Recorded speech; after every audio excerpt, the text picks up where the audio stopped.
Hello, everyone. Welcome to Tottenham Away. I've just made a mess of that. Anyway, it's Monday night. It's the best place to be in town if you're a Spurs fan. Thanks for joining us. Hello, everyone. Welcome to Tottenham Away. I've just made a mess of that. Anyway, listen. It's Monday night. We've finally got a new manager. Let's get into it. Thanks for joining us. Let's go. The first game we look for, Robbie. Tottenham away. When we got Tottenham away.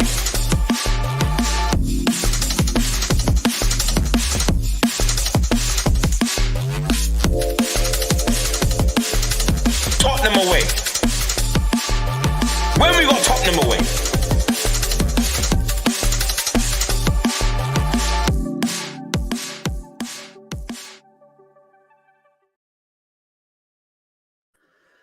Guys, I'm so sorry I butchered that intro.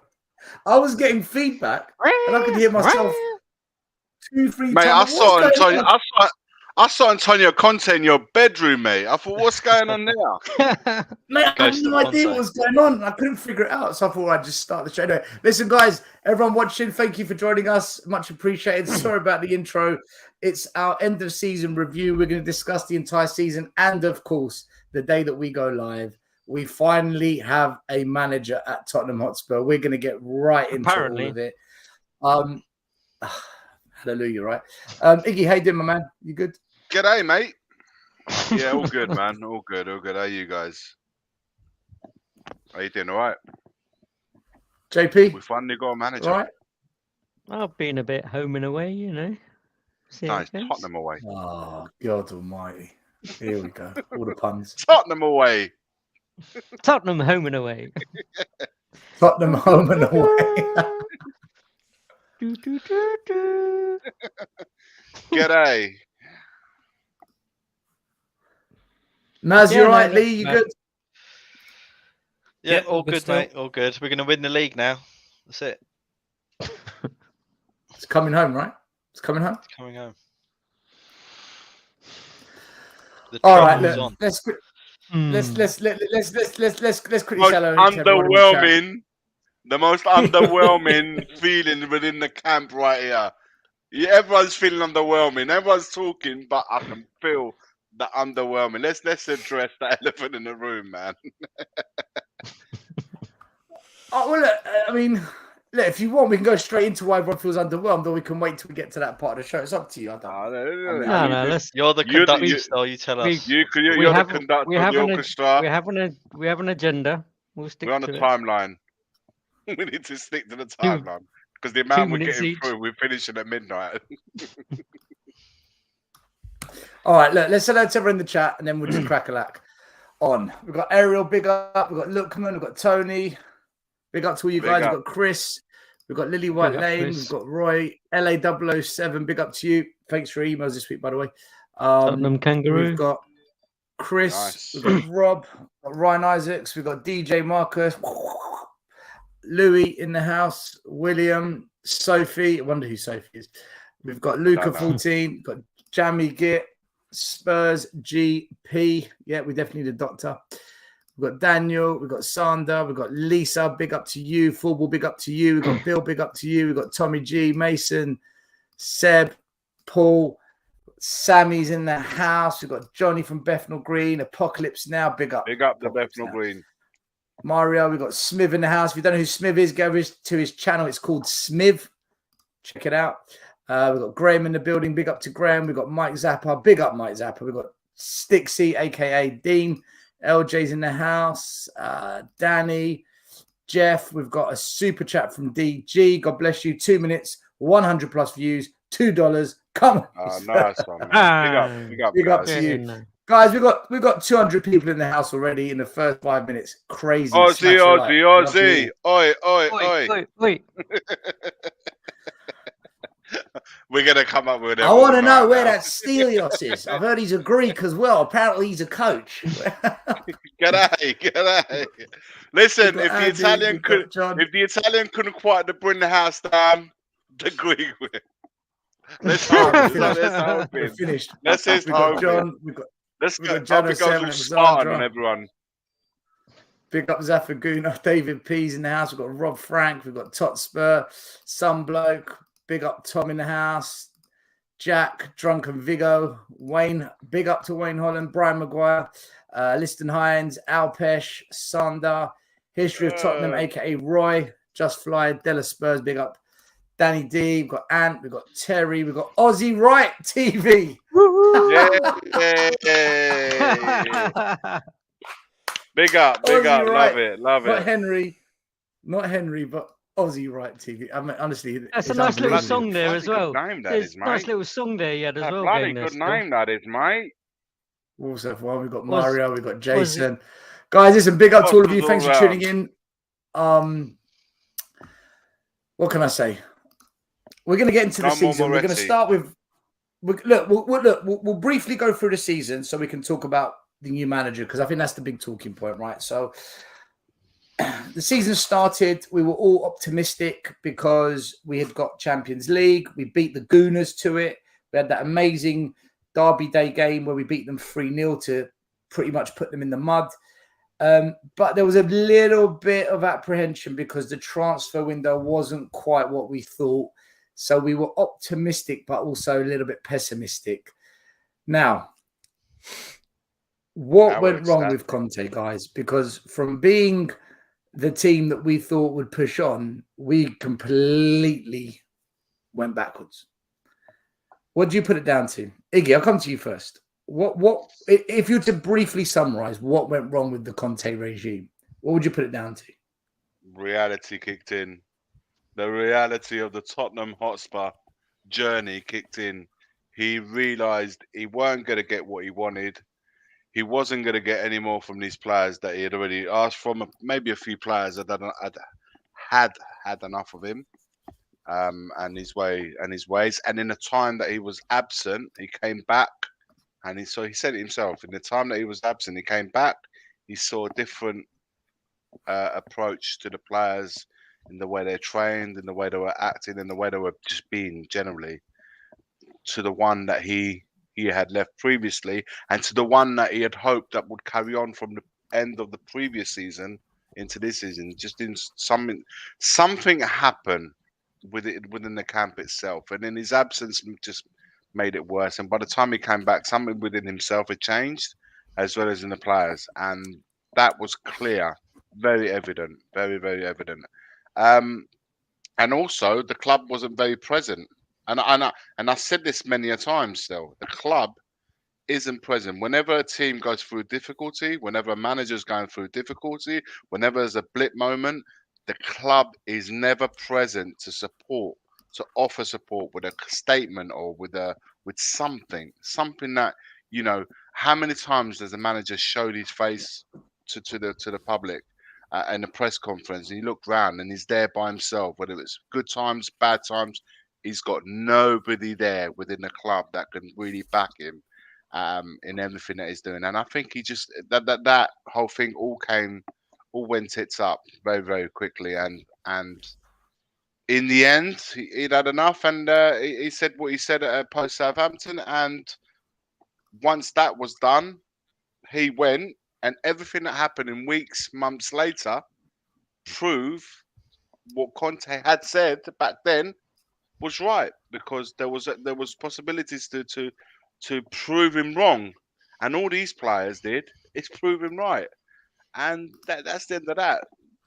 He had had enough. He clearly had enough, and probably missing. It was clear that even fans themselves had had enough of him. So that love, that Antonio, that drifted very, very. That went south very, very fast. Turned quickly, didn't it? Yeah. Go, JP. Go on, man. I think he obviously got a tune out of your Dyers and your Ben Davises and stuff the back end of last season, which I think kind of like everyone's expectations suddenly rose, and maybe there's truth in the fact that he only wanted certain players, and he wasn't prepared to maybe have substitutes or a number 2, number 3, whatever it was in like a pecking order. But literally, from my perspective, I don't believe that he got the players in the positions that he wanted. I know most certainly from my perspective, it was that right wing back. Like, we should have gone out and got a quality right wing back, which I think I don't know, but I can kind of like make a kind of a valued assumption to say that somebody went and bought him Jed Spence, right? We know we wanted a quality centre back. We didn't really get one, kind of like we got one on loan. Now, whether it's a case of he actually wanted specific players and called those specific players, who obviously it was noted that one of them was Bastoni, right? And it was him, and whether it was him and him only, I can't believe we didn't go and get a centre back to start off the season with. And as I said earlier, where he got a tune out of Dyer, where he got a tune out of Davis last season, whether the expectation within the group, within the club was that, do you know what, they're all right. Antonio's got something out of them and he'll keep it going. Well, that backfired. So I literally think the way we started, we didn't start the way we finished, right? I think kind of like everyone was on that high to the back end of last season. And I don't think a lot of the players that we've got could continue those levels, to be honest. And then it was almost a kind of like, once that transfer window closed, it was almost a backward, kind of like treading water almost. And then that just carried on and manifested and manifested. Yeah. I mean, kind of like, to be honest, didn't we start the season as the best ever start ever? But the football was pretty pants. The football was pretty pants, right? In terms of kind of like the way we played and stuff. And you could just tell it wasn't going to get sustained. Do you know what? Once you say that, real quick, but then Stel said something. It just reminded me. Do you remember that leading up to the World Cup?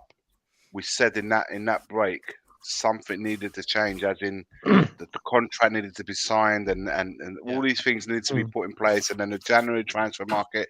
I think that month of the World Cup where nothing happened, and the January where even more little happened, I think that was the straw that broke the camel's back. And another thing, real quickly, and someone pointed out in a comment, his losses of Gianluca Vialli, who is good friends, and Sinisa Mihailovic had an impact. Had no two ways about it. And obviously, when he got the whole gallbladder thing, I think that questioned a few things in his own mind personally, nothing to do with Tottenham, but made him think about perhaps returning Life's home. too short and all of that. Yeah. I think that there was an element of that combined was an awful cocktail, guys. I just wanted to add to that. That's all. And Lee, just really quickly to end though, and I think the January window wasn't too impressive either. Again, someone put their phone on mute. I think he's pinging. Yeah. Again, kind of getting someone in, like maybe that's mine. Like again, kind of getting someone in who wasn't quite his request. Like bringing in that Danjuma. And then he had that operation and stuff, and it almost just went, it was literally boiling point or breaking point, whatever you want to call it, right? And it just petered out really, like our season, and it just seemed like he'd had enough. He kind of threw his paddy fit, kind of like totally just went into one, and you could see it bubbling, And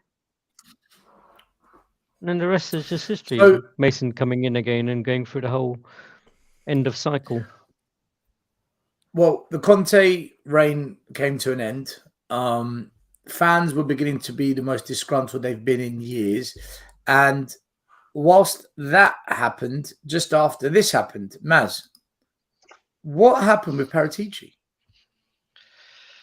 Because we lost our football director just a few, I think it was a few weeks after we lost Conte. Well, he got found guilty, didn't he? And there was a distinct lack of preparedness from the board to manage that risk.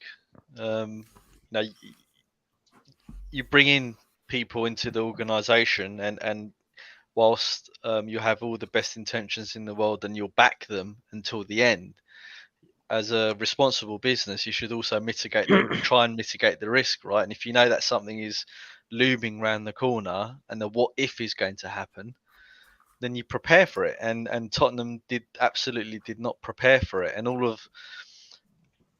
not only did they not prepare for it, they had absolutely no contingency to carry on the structure that Paratici built, which to me suggests that wasn't even in their plans, which means he built that structure off his own back and didn't really portray that in a plan to the club. And it all it all imploded, didn't it, as soon as he left? With ridiculous decisions like keeping Stellini on and some of the staff, which they're Conte staff, right? They're not gonna want to be there. Well, we lost the director of football, we lost Conte, and then that left us in a predicament where someone had to manage the team. And Lee, can you explain why Spurs, of all the people in the world, put Stellini in charge of the team? Because it turned out to be an absolute catastrophe. Well, it weren't for his fucking good looks, was it? That made no sense to me whatsoever, right? I mean, to me, it feels like they saw what he did when Conte was away, and I mean, the only way you can look at it is think, right, Conte's gone, get rid of all of these guys, there's more money's got to be chucked out the window.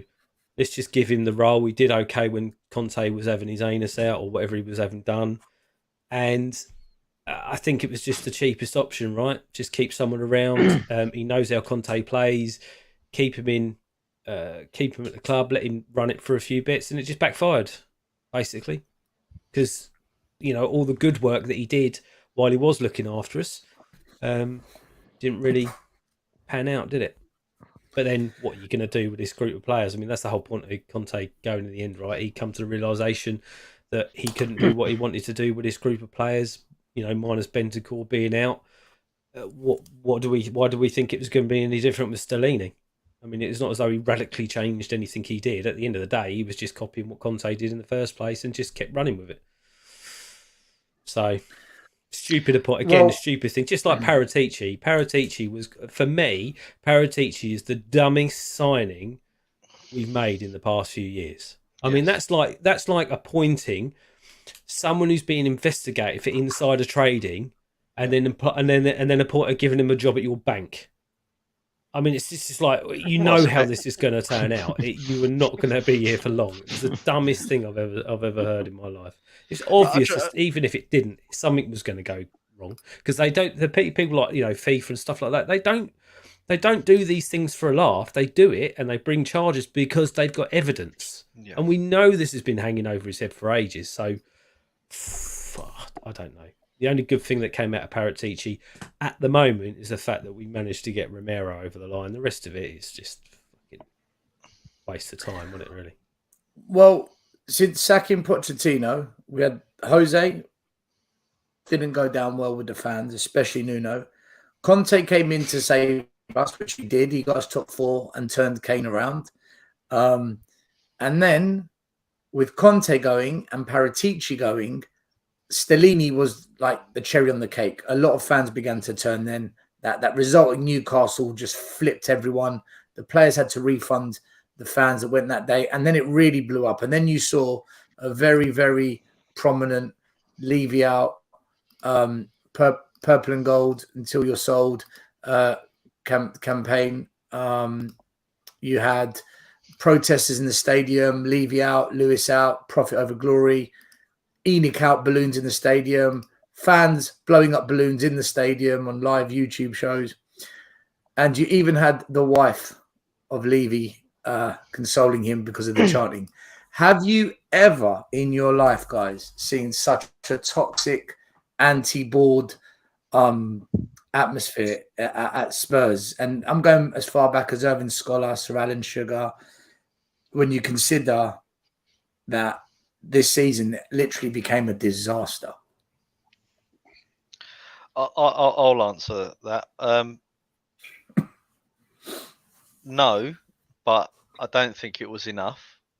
But I'm glad that whatever we did, because it has rolled up the fan base. You look at all of the fan interactions and on social media, Spurs can't even post anything up now without people saying Levy out, and that pressure, whilst it's not in the stadium and as toxic as what we would like from a campaign point of view, that will upset sponsors, because they're going to be like, hey Danny, you can't even promote our stuff online. You can't promote our go-kart track and the Formula One without everyone saying Nick out, leave it out. What the hell's that all about? And that type of pressure in the boardroom does get discussed, because that affects sponsorships and revenue flows. Have any of you seen it this toxic? Because I mean, all the protesting I've been doing the last 3-4 years, the last couple of protests at home got a lot more numbers, and a lot more people actually stood there to watch what was going on. And on social media, the whole leave you out, Enoch out thing was insane. I've never seen so many pundits, journalists slamming Levy, questioning the direction of the club, calling for change, talk sport, you name it. Everyone, all you could hear, anything to do with Spurs, all you heard was Levy, Levy, Levy. Do you remember a time like this under the 22 years of Enoch and Levy? Do you ever remember a time where it's this toxic? When I was never fans chanting Levy out. in... We want Levy out in the stadium. Yeah, I've not heard it been as bad as this. The sugar days was it? I mean that. I remember it being bad with Alan Sugar. I was a bit young when Irving Scholar was there, but I remember it being a little bit nasty with like Sugar, but obviously not to the levels of. But JP, and like maybe I didn't notice it as much, because I was probably in my teens and stuff like that, right? Because at that point, at the very least, kind of while I was going to games, I wasn't as devoted or as kind of into it as I am now, Yeah, I have very, very memories, very, very little memory of the whole Sugar days. But at the very least, I hear, or I've heard from other people that are a little bit older and remember really well, that he was at least more clear with the fans when it came to sell. He said, look, I am selling. I heard there is a buyer and he is moving on. So he was very straight on that front. You can argue, the whole thing with Terry Venables and stuff like that kicked off. But at the very least, that when it came to selling the club, he was very clear. These guys, these guys here are anything, different times as well, different situations. No social media. You didn't have the same level of coverage as what we had now. It's in a way, it's a bit unfair, isn't it, to compare the two? No fan channels. But it's true. But no, Maz, what I was trying to say is the only thing we can go to, as this toxic. But I don't think it's ever been as bad as this. But also, you're right. Things have moved on, and everything's heightened tenfold with all the reasons that you guys say, like social media. But this is like it's like the most frustrating thing for me is that these owners do not speak to the fans and reveal whatever project they have from the footballing point of view. When I say that, I mean from the footballing point of view. We know everything else; it's very clear outside of that. But within the football camp, there's no shared discussion. There's no discussion in them telling us what the plan is on the football front. That's frustrating the hell out of me, and I'm sure many fans will feel the same on this front. And the other thing, this constant change of managers and constant change of breakup in anything. You cannot build anything. And now with Ange coming in, it's a 2-year contract. There's no. Well, let's come on to Ange in a minute, because whilst this happened, there was still one more manager we were that got a crack at the whip, and that was Ryan Mason. Let's not forget he finished the season as the manager. Okay. And between him and we Stellini, can we move went on from from fourth place to eighth. I mean, how did you lot? can I mean, move on. this was his. This was his. this was his job interview. How do you think he did? Second time, part 2. Same as the first time, really, wasn't it? Yeah, not that much different. Well, I'll tell can you I- this. can What I find difficult still, right, is when you have we got Mahri. Stellini. Not so much Stellini, because Stellini said very similar things to Conte in a sense, albeit there was a bit of divergence. But Mason, when he done his press conferences and stuff, mate, you were part of the coaching staff. You had the voice, so you were also part of the problem. You know, if you wanted a better culture in the club, then talk to Antonio and Stellini when at the start of the season and whatever, and help the change happen. You know, you come in after trying to be like the white knight trying to save the day, and then you say, "Oh, we need to do this, we need to do that." Well, no, sorry, you've been part of the coaching setup for 2 years. He was meant to be part of that conduit, wasn't he, Maz, in terms of being that kind of like middle person between the players, because he'd been there for so long, and the new manager in Conte who had just come on board, right?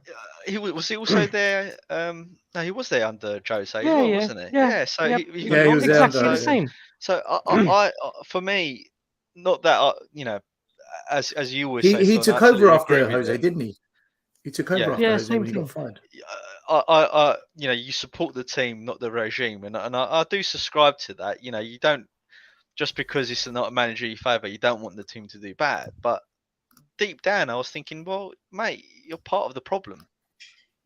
Because you were part of the setup for the last 3-4 years. So that's my take on Mason anyway.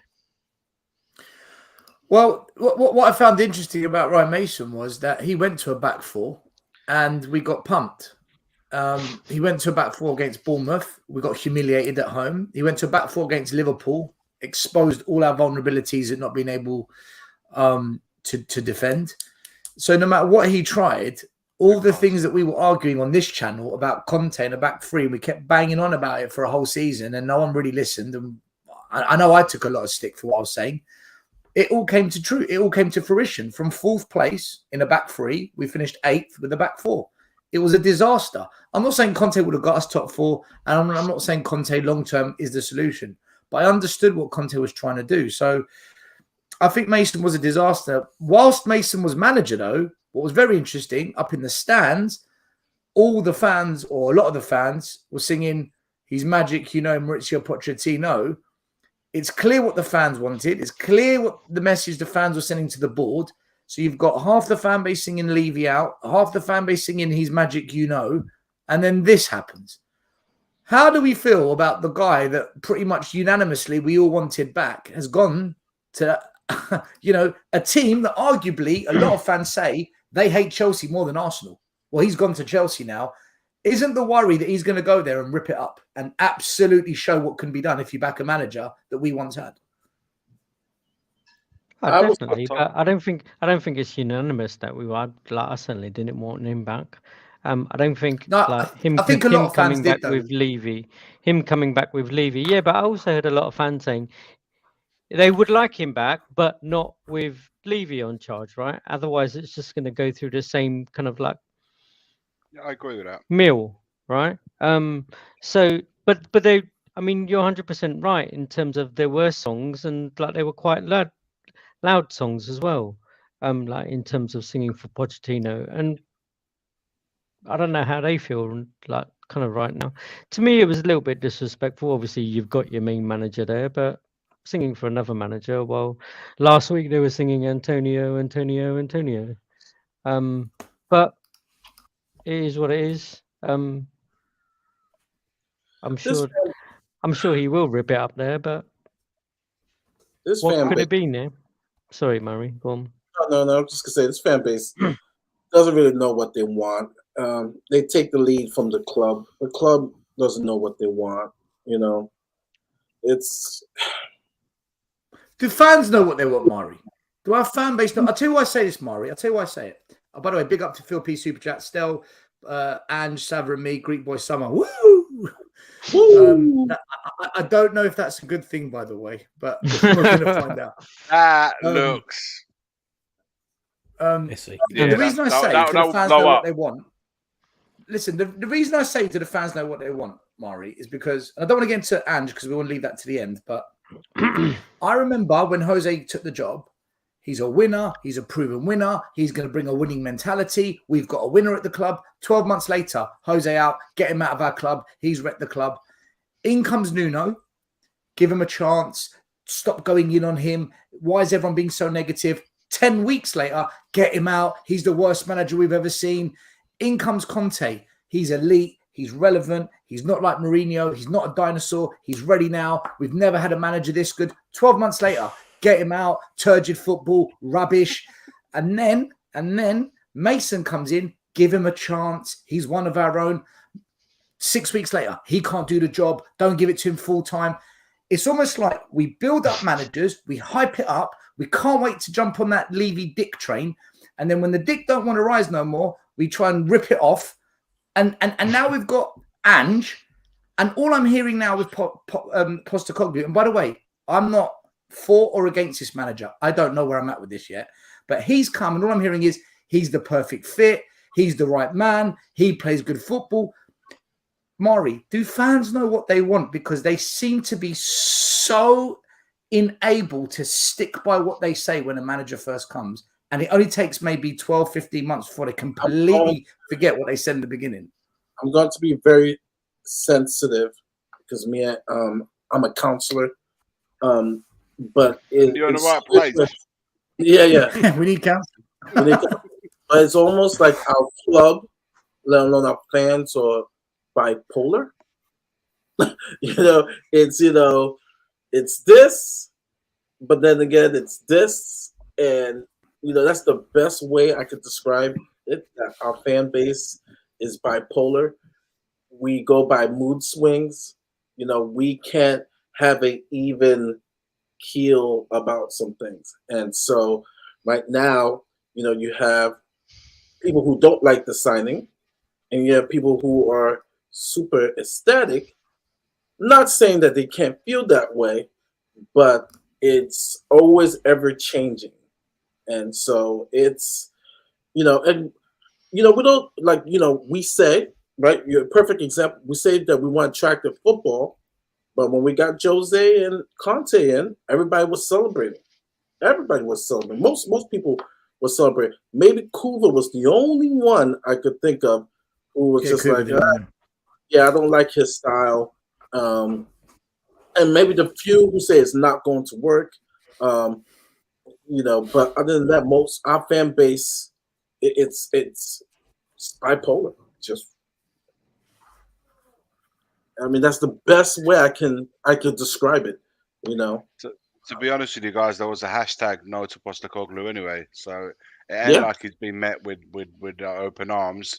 And I don't understand this ruling managers out before we even step foot into the stadium. Look, at the end of the day, is it underwhelming? Yeah, for sure. Given the other two managers that we've recently had in, of course this one was going to be underwhelming. But then again, which elite manager is going to join us on the back of the other two? What happened to them? It's ridiculous. I think that is seriously my frustration, though, Iggy, in terms of like us as a fan base. Are we realistically happy the fact that we finished 8th? Not even out of Champions League, out of Europe. No, but are we happy with that? Yeah, nobody's really having a go at the board or anything like that. Making them accountable. All we're doing is having a go and saying, man. We don't want that manager. I know, but that's where the frustration should be, right? Mate, the problem, JP, walks in the door. The problem is, right, if you listen to channels like ours, I'm not saying we're the best, but we're honest, right? We say it as it is. You listen to some channels who are just pro-Levy Dick train. Chris Cowlin, I'm going to call him out. He did a show yesterday telling people the expectation with this new manager next season must be top 4. Are you out of your mind? Are you literally getting paid, as Minerals calls it, brown envelopes from the board? Said that. Dude, the expectation must be, and you know what? They put him on Sky Sports so Yeah, he can today. humiliate us even more. We just get humiliated when he speaks, and then I get my mates messaging me, "Oh, you Spurs fan think you're going to get top 4? You're deluded." And I'm replying saying, "I never fucking said that. We've Take my name out of these said sentences. I never Out of said that. respect, out of Your respect, fan base." out of respect, I don't like to talk about people, but Chris Collin is almost a weird way becoming a tie for us because he goes on Sky Sports, national TV, to say these unrealistic expectations, and then people from other clubs are laughing at us. They know fully well Brentford. I'm not even gonna say Brighton and Villa. Brentford is in our level. I understand you want to be positive, you want to find hope, but this is like the Titanic. It's sinking. Before it could be good again, we have to go through pain. Like we were saying yesterday on Salva's show, that we have to go through pain. And I think the Chris Collins of the world is trying to skip that. And so my worry is that Levy and the board think like Chris Collin, because if you're putting as an objective to Big Ange top 4, that is not going to happen. Top 8 is a challenge enough, let alone top 4. It is delusional, and Chris Collin goes up there like he is the spokesman for. It kills me that no one else gets to speak on Sky, man. He's doing our face, which is very delusional, a disservice. It's just the new manager, the new manager's in the mud. If that is seriously expectation to finish top 4 before he's even started the job, he's in the mud already. So it's not fair on the guy. It wouldn't be fair on any manager coming in to have that expectation of him, because it's a failure. Before he's even begun, it's already failed. And the only ones you're doing service to by expecting to expect that much is the owners, who keep getting away with it time and time again. Every 2 years, let's spin that wheel again. It's wrong. Let's so wrong. Let's wrap up the end of the season, because I do want to get on to Ange, because there's clearly loads we want to speak about on it. Everyone watching the show, thanks for watching. Appreciate your support. Please hit the like button and subscribe. We've got 420 odd people watching, only 120 odd likes. Just touch the like button. What? Despite end the stream, Tel. End the stream. End the stream, Dave. Look, despite the disaster of a season with Conte and Paratici, the Levy out campaign, Stellini masterclass, Mason masterclass, Poch going to our rivals, there was one very bright positive spark, and it was this man. He broke the record, Spurs' all-time top goal scorer. And when we look at his record since he's been at Spurs, he is the most prolific Premier League striker over the last 9 years. Even in the worst season we've ever had, he's equaled the highest amount of goals that he scored in a Premier League season. When you think about it, he was 6 off of Haaland, who is playing arguably in the best team in the world right now, and we're in the mud. Guys, is there anything more we can say about Harry Kane that we haven't? He is absolutely elite, isn't he? Yes, he's getting better with age. I will go as far as saying that now with Benzema departing Real Madrid, we should be very worried, because if they need a number 9, he is the best number 9 out there, and he's probably characteristic-wise closest in the way that Benzema sort of plays. I'm not saying it's exactly like him, but there's stories today, Guy, saying that Madrid are very, very much in the hunt for him. Madrid want 2 strikers. And Harry Kane from look, sources, we don't know what sources are. They could be mayonnaise. Makes sense. Yeah, but it makes sense. But sources are saying that Kane is open to the idea of Madrid, though. I don't blame him, and if he is, good luck to him. 100%. Because at the end of the day, I mean, listen, the only shining light is that it's also reported that Real Madrid want Havertz as well. So you can't compare the two, really. I mean, they've got to go for Havertz first, right? But anyway, listen, if he goes to Madrid, he goes to Madrid. I mean, good luck to him. If it's completely up to him. I think Levy will try to rinse Madrid. I think it'll be a hell of a lot bigger hell of a bigger price than it would be for anyone in the Premier League, any team in the Premier League. And if they come in and offer us upwards of 100 million, and Levy says, "Yeah, go on then, we'll take it," and he wants to go, good luck to him. There's no point trying to hang him round. It's a perfect scenario for us, isn't it? I'd go to Tottenham Away and applaud him on the way out. Not that I want him to go, but I'd go over there. In a way, it's what we wanted, right? For him to go abroad and, he'd not go to another Premier League club. If we really have to get rid of him, if we have to sell him, then. But I don't want to.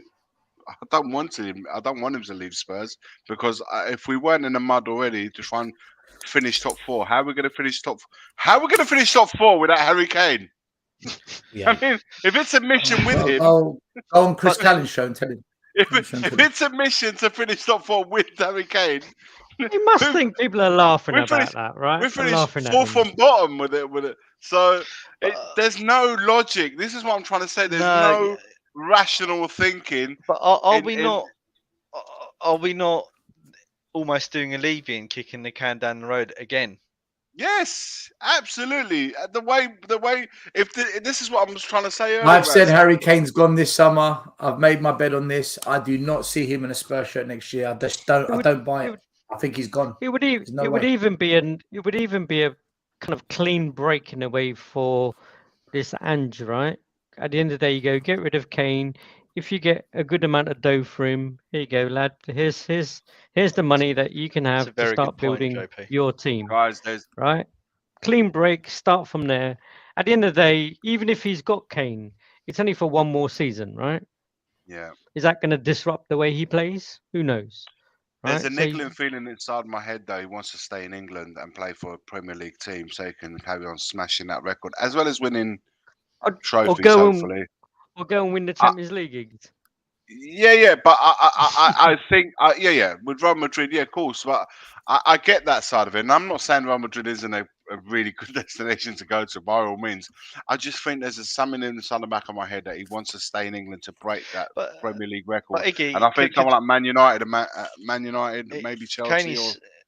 I think Kane is so good that he could go to Real Madrid for 3 years, come back when he's 33, 34, and still smashing 20 goals a season, for the next until he's 30. Because it's only 38 what, years old, 60 like goals, Ronaldo. isn't it? 58 goals or something, 56 goals, something like that, isn't it? Sheringham went on to nearly 40, and he can play in that Sheringham role. And he takes the penalties. Right now, to be honest, I think that record is now in the back burner, especially if Real Madrid comes calling. In the back of mind, he has to be like, Calvin Phillips just got a trophy, just got a Premier League. and I got to spend a whole summer with him with the national team. Like these guys, I have nothing. He has to. I mean, he goes to Real Madrid for 2 or 3 years. He's guaranteed some trophies. I mean, yes, the record. Mahri, what are you? But what trophies? He's not guaranteed trophies, is he? It's not like France. It's not like Scotland. No, he's not guaranteed trophies, is he? He could go there and they win nothing. No, I understand, but he's in a better position to win, probably the best position to be able to win the trophies. You're right. He's in that best position. But big up to Alex. Records are made. They're made to be broken, and and I know maybe in England it's huge, but outside of England, glory is more important than individual awards. It's nice, it's great, but if you can finish your career at 34, 35, yes, I'm an all-time, goal scorer, but you have no glory in regards to trophies. Man, that has to eat you up. That has to be really disappointing. And also question your ambition. Like this was Real Madrid, wooing is going to really see, okay, what is Harry Kane mentality? Is he going to put the money where his mouth is? All right, he wants to win trophies. Well, Real Madrid's knocked on the door. They have one of the best chances in the world in getting trophies. Or you're going to have the ambition to go, or you're going to wait to run out your contract and then maybe go United. United has a better chance than us. But when you're comparing United with Madrid right now, if I'm a betting man, I have more opportunities of possibly winning a trophy with Real Madrid. It's a higher percentage. It's a higher percentage, isn't it? Like at the end of the day, they're always in semi-finals of the Champions League virtually. But they've won it the last like how many years? Obviously not this year. Out of the last 5 years, maybe three of the last 5. I mean, but Kane in a team like Real Madrid or another top flight team with the chances they create, he'll be devastating. I mean, any team that gets Kane, a top team that gets Kane, should really be challenging for top honours, shouldn't they? Really. Yeah. And yesterday we talked about it on Salva's show about, all right, Harry's not taking 4 kids. Like, people make it seem like it's so hard to take your family. Like, these guys are getting paid very well. There's things called nannies. There are things like, I understand. I don't know his family life whatsoever. But you see this guy's face. You know it's hurting him that he's not winning things. I said Real Madrid is going to be a real test for him. Does he have that ambition to win stuff? To win stuff? Because it's we know with Spurs that ain't happening. I love Spurs. We all know here trophies for us. These couple of years, the work that needs to be done to our team, it's not happening unless it's a miraculous run, maybe to a Carabao Cup. Manchester United, maybe, and that's outside of London. Chelsea, I don't see it because I do know he does not want to hurt his legacy, his standing with, going to Chelsea, the enemy. But Real Madrid, United, these 2 clubs are going to test Daniel Levy's resolve, but also definitely test Harry Kane's resolve. I think one of the things that frustrates me most, Mahri, is the fact that I know his desire has always been to win something at Spurs. Yeah. And that's what hurts me the most, is that we've not really gathered around him, fulfilled that need, that urge to want to win, to actually win a trophy. That desire has not been there from our board, as it has been for him. And he's done his damnedest, hasn't he? Golden boots and getting in goals. And that's still was saying 30 goals again for the second time. What more can he do in a way? You need, for him to, I honestly do feel that at the end of the day, he's done his hardest to win that trophy with us. We've let him down. Listen, Harry Kane's given us 9 years of loyalty, right? He's done his absolute best. We're now going through, it's an end of an era. We're starting a new era, whether it works or not, God knows. I just think Kane's, that's it. He's given it every chance he can, and we've failed him. And those 4 years of Poch not being at the club, where we've had Jose, Conte, Nuno. Had we have backed Poch, have we have spent all that money we spent on all the other managers in that time, we could have done the rebuild, and we would have had the 2 best strikers in the league, arguably, in that project, and we could have been dynamite. But listen, we have failed them. We have, nice way of putting it, we fucked it. The ship has now sailed for me. I think we fucked it, and that's it. There's nothing to say that he won't stay, though. There's nothing to say that he won't stay. If he stays, he's an idiot. If he stays, he's an idiot. You would question it. He's an idiot if he stays. People say, "Oh, but loyalty means something nowadays." But if Harry Kane stayed, would you look at it as, "Oh, what a wonderful, loyal piece of what a wonderful loyal gesture," or would you look at it and say, "Man, you really don't want to win anything"? Well, he tried with Man City. To answer Blue Mountain's quote, if Kane won the trophies, he would have left years ago. He tried. He tried. Yeah, his incompetent brother Charlie Kane.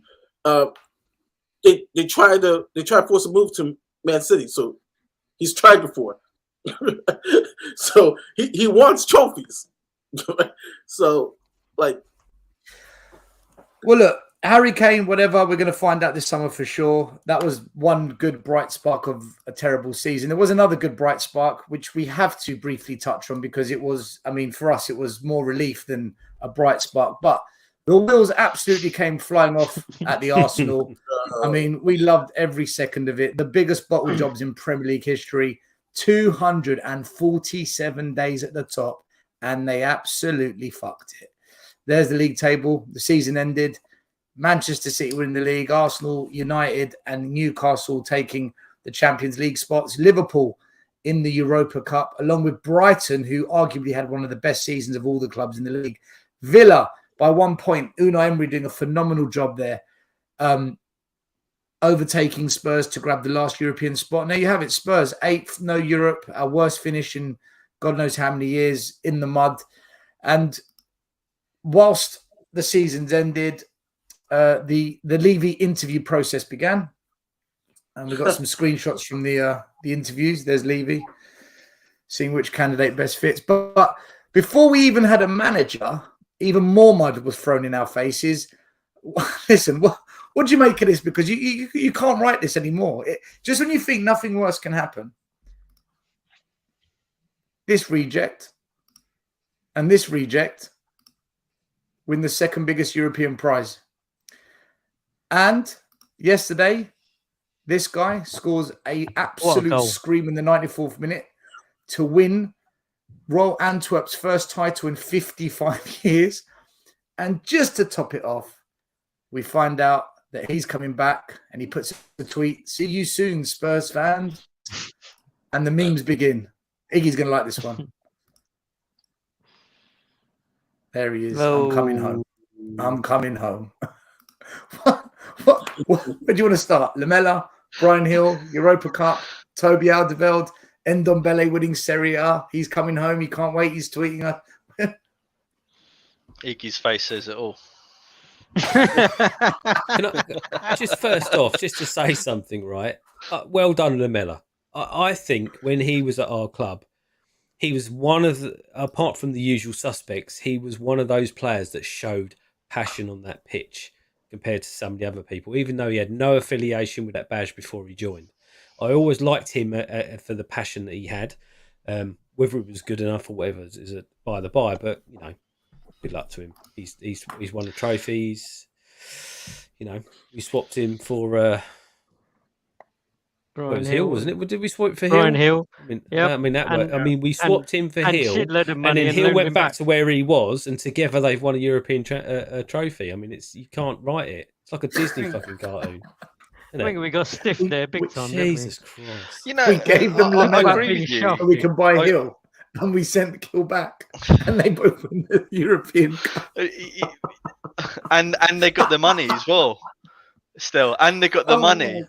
So no. And we paid for it. We paid for them to win it. We paid for them to win it. That's why that guy's in prison. Forget. That's why he's in prison, mate. I tell you.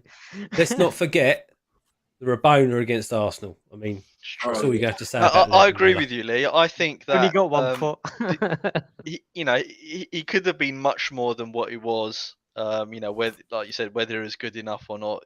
I guess there's some debate there, but for me, he tried hard. He was effective in games. He could change a game. One thing I liked about Lamela is at least he looked forward and tried to drive forward at every opportunity. Yeah. Rather than tiki-taka, pass it back, pass it sideways. And you could see that in the final that, Lamela was trying to do runs and trying to make something happen. And, we've been lacking that, haven't we, for a while? Well, look. Exactly. Let's just summarize this because we're going to get onto Ange Postecoglou now, right? Because we forget what kind of a season this has been. Just think of this.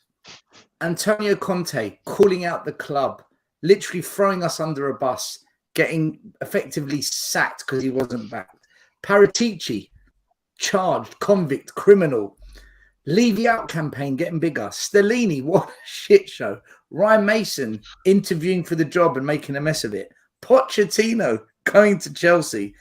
And then we see Brian Hill, Lamella, Galini, Ndombele, Toby, and Nuno all winning trophies with other clubs. I mean, how many more things could have just gone against us to mud us? I don't know. I don't remember a season like one it. season. All of this in one season. And In Carl one Vickers season. won Yeah, and Carl Carl Vickers won trouble with Ange. treble.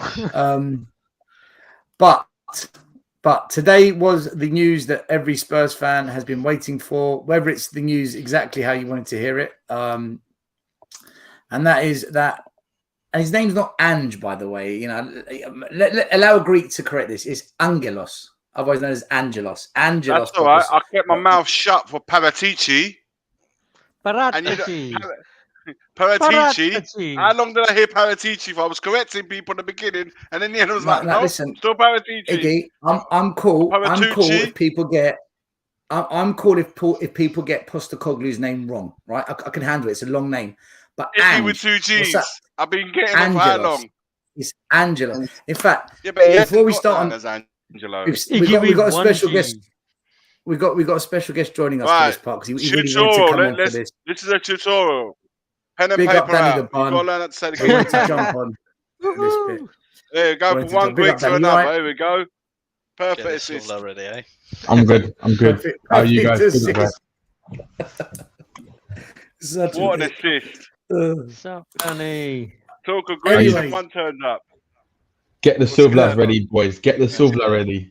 Yeah. Get the food ready. So Romano reported that Spurs have finally reached a verbal agreement with Postecoglou to be the next manager of Spurs. He was told it's a 2-year contract with an option for a further season, potentially valid until 2026.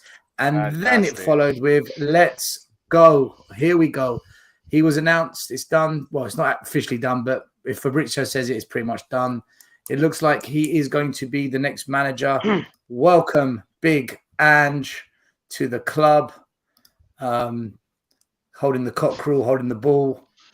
And before we get into it and we discuss everything around this, there's one thing I do want to say, right? And I'm going to call him out because I love calling out people that hide behind keyboards. This guy, Eternal Anglo, came for me today because I said, because I want to talk about a 2-year contract because I've got an issue with it. Anyway, he says, should we give everyone an 8-year contract like Chelsea do? No, because that's for players, right? You're creating an argument that I never said. And then this is the bit I need to call him out on. Klopp had the same deal. Pep had the same deal. No, he didn't. Pep was given a 3-year deal when he signed. Klopp was given a 3-year deal when he signed. So to External Anglo, you are in the mud because you lied. And that's why I had to call you out because I hate when people lie in their argument and they just try and make me out to be this evil anti-Spurs guy. I'm not. Let's get into it. He's responded to you. He's responded to you. Second from bottom. He's responded to you. Yeah, he's right there in the chat. Yeah, but theirs was 3+1. No, you're being a fraud. You're being a fraud. He had been given a 2-year contract. The final year is an option if the club choose to exercise it. So he's only signed for a 2-year deal. A bit like when we signed Kulusevski, there's an option to buy at the end. It's an option. It's not a deal. Pep was given 3 years. No option. Klopp was given 3 years. No option, right? So you can play with words, but you're in the mud. I think they did have options in their contracts as well.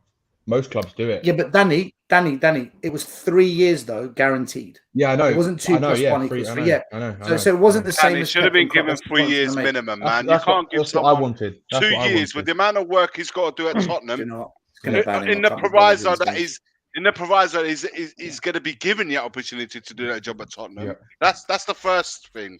Then you give him a 2-year with option of the third, and then we got fans saying, Cowlin, not fans. I beg your pardon. I'll take that back. Cowlin that says 4th, top 4 next season. How, man? How do people come out with stuff like that? Like and then I've got to hear people like Ndombele coming back and Winks. Where are we going, man? What? Make it Listen, sense. I can't hear all this stuff and in my head trying to make sense of it all. I just want to make this clear, right? First of all, I just want to go around with everyone and just get your initial views. How do you feel about him being the manager? Because he was never spoken. It was about Poch. It was about Nagelsmann. It was about Arne Slot. Love it. It was about Klasner at Frankfurt. It was about these kind of managers. Nothing was ever mentioned about Postecoglou. I know one or two people might mention it on Twitter a couple of months ago randomly, but it wasn't in the mainstream conversation. Okay, so how do you all feel about it? And then also what I want to know is, how do you feel about the contract length? Because, and I'm just quoting what happened in the past, when Conte got 2 years plus an optional, not guaranteed, an optional, everyone questioned that. Where's the commitment? Where's the longevity? He's not committed. Well, the same things just happened with this guy. I was told rebuild, long-term project, clear the deck, start again. How do you do that when there's only 2 years guaranteed for that? So, Iggy, you go first. How do you feel about him being the manager? And how do you interpret the contract length? And I'm not talking about options. I don't care about options. Options mean you choose later on. The guaranteed contract length, which is 2 years. How do you feel about it?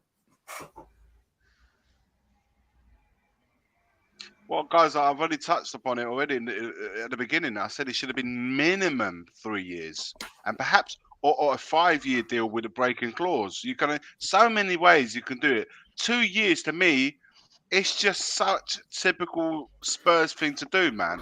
Where's what sense does it give you that this guy's is going to be given the ample time and resources to make the difference at Spurs? What you read that and it makes me think, you know what? This is just same old, same old. It stinks of it. And I want to look at this guy. First of all, I'm not judging him because people seem to have made up their mind on Postecoglou before he's even stepped foot at Spurs, which is wrong. We've had 2 elite managers come in and they've been binned. All right? Let's see if this guy, maybe the underwhelming signing is probably exactly what we need. So the expectations, Bark howling, are not, they're kept to normal. But again, I don't have a problem. Listen, the proof's always in the pudding. The guy's got to get to work. He's going to bring his brand of football, which I've been told is an attacking, which is an attacking way, which is completely opposite of the other two that we've previously had, and which is what Spurs fans have been dying for. We know we ain't going to win anything, but then to put expectations like top 4 is stupid. It's totally stupid to anyone even think that, want that, or even anywhere near. So we're nowhere near that. So let the guy come in. I'm hearing that he's got to make do with the resources that he has. I don't think it's going to be a huge investment because the whole we didn't make Europe will come into it, and therefore the investments are not going to be forthcoming in the manner that perhaps we wish. But listen, I have no problem with him. I'm not overwhelmed. I'm not underwhelmed. I'm like, all right, let's see what this guy brings in. But then again, what's the point bringing elite when you don't back them? So we may as well get this guy. Otherwise, you know what? If we hadn't signed him, I would have said Mason in, because until this ownership goes, my expectations of what we're going to achieve next season and the year after that will always be the same. This ain't about the manager. This is about the owners. This is about the owners changing their ways, supporting whoever they bring in, and give them the support and I don't see how they've done that by just giving him a 2-year contract. This is just protecting them oneself all the time, and I don't like it a bit. But then again, what did I expect? I didn't expect anything. Can I just say before we go? I just want to say something before we go on to JP. Right, there's a lot of people in the comments saying, but he was on a 12-month rolling contract at Celtic, and Poch only got 2 years at Chelsea, and in modern day football, 2 years is normal. I don't care about any other club. I care about what Spurs do. Now, for me, if you are really going to rebuild, because that's all we've been talking about on all these channels for the last 2 months, rebuild, blow it all up, start again. If you're going to do that, you need 3 to 5 years. I don't care what anyone says, 3 to 5 years. Surely you have your plan. You say, right, who's the man for the plan? And you tie him to minimum 3 years with an option for more after, because you are the man for the plan, and we're going to stick by you no matter what happens during this phase.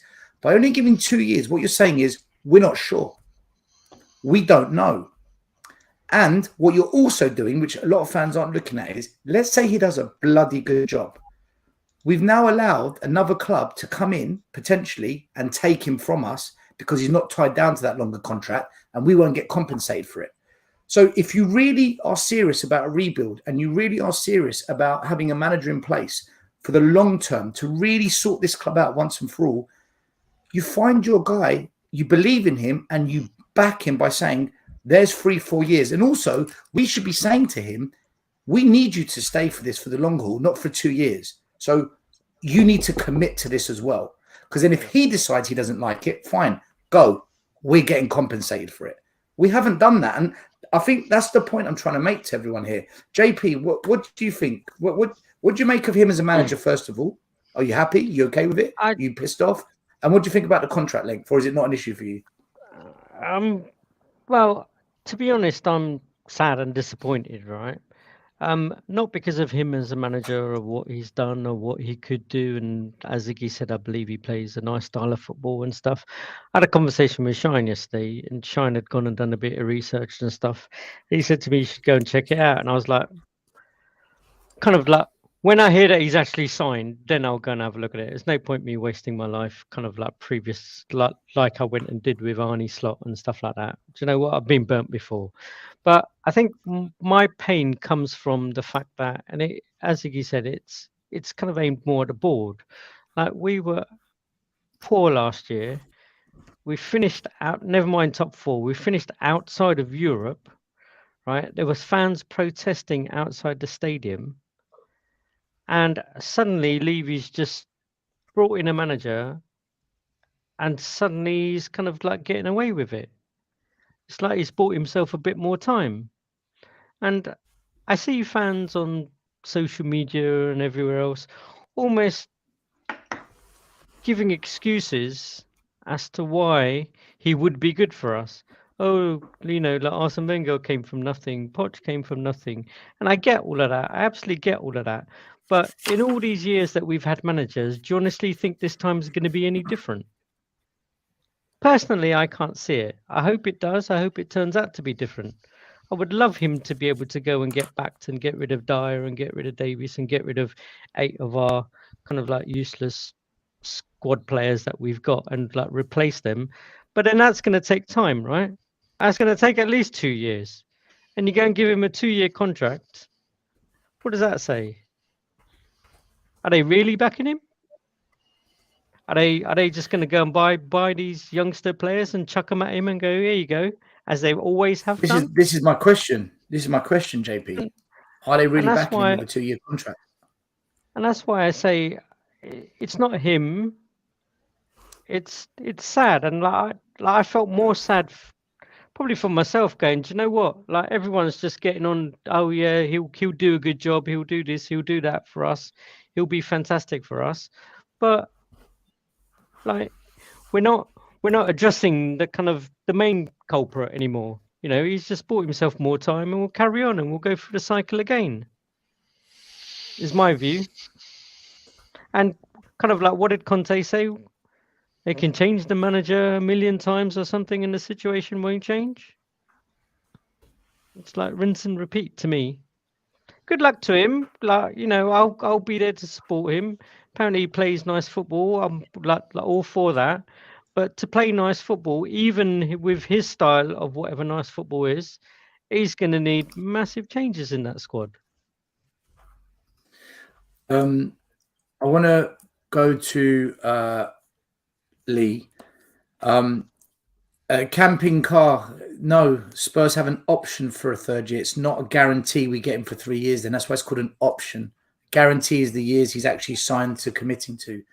It's just ridiculous. I can't teach people basic English, man. Option is not a guarantee. It's an option. It's a choice. Lee, how do you feel about Postecoglou coming in as our manager, and what do you make of the 2-year contracts? So, listen, when I first heard it, I wasn't like that, thinking, yeah, great, he's coming in. I mean, listen, the guy's been around a long time. He's been in various different places. He's not only has he been at Celtic and won the treble. I mean, we all know that people say that's not really hard with Celtic, the club being who they are.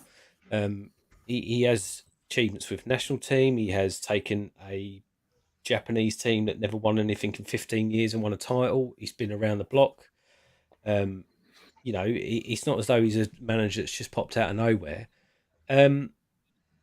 Let's get facts straight, right? I know we talk about all these other managers that apparently won in the list 2 and the list 3 and the 4. At the end of the day, this guy has worked with another guy that's just started at Tottenham. That's a huge reason why he was up there, right? Scott Munn and him have worked together before. There's no sugarcoating it. If Scott Munn hasn't walked into Levy's office and said, look, listen, he's done this, he's at Celtic, he's got a rolling contract, he's not going to cost you as much as anyone. And you know what? He's a good manager. He's a good manager with the players. I think we should give him a punt. I can't see that not being in a conversation that hasn't happened. I think we should. I think the most telling part of how it's going to go with him is actually going to be what happens before the season even starts. I think the level of control that he's given is going to be very telling in terms of who he gets rid of, who we look to bring in. And I think we'll get a good sense of what the team looks like before August as to where it's going. Now, Lee, can I ask you a question on that? Can I ask you a question that quickly? Go for it, yeah. What's going to be a bigger sign for you? The players that come in or the players that leave? For me, if some of the names that we know, so take all the loanees out of the equation.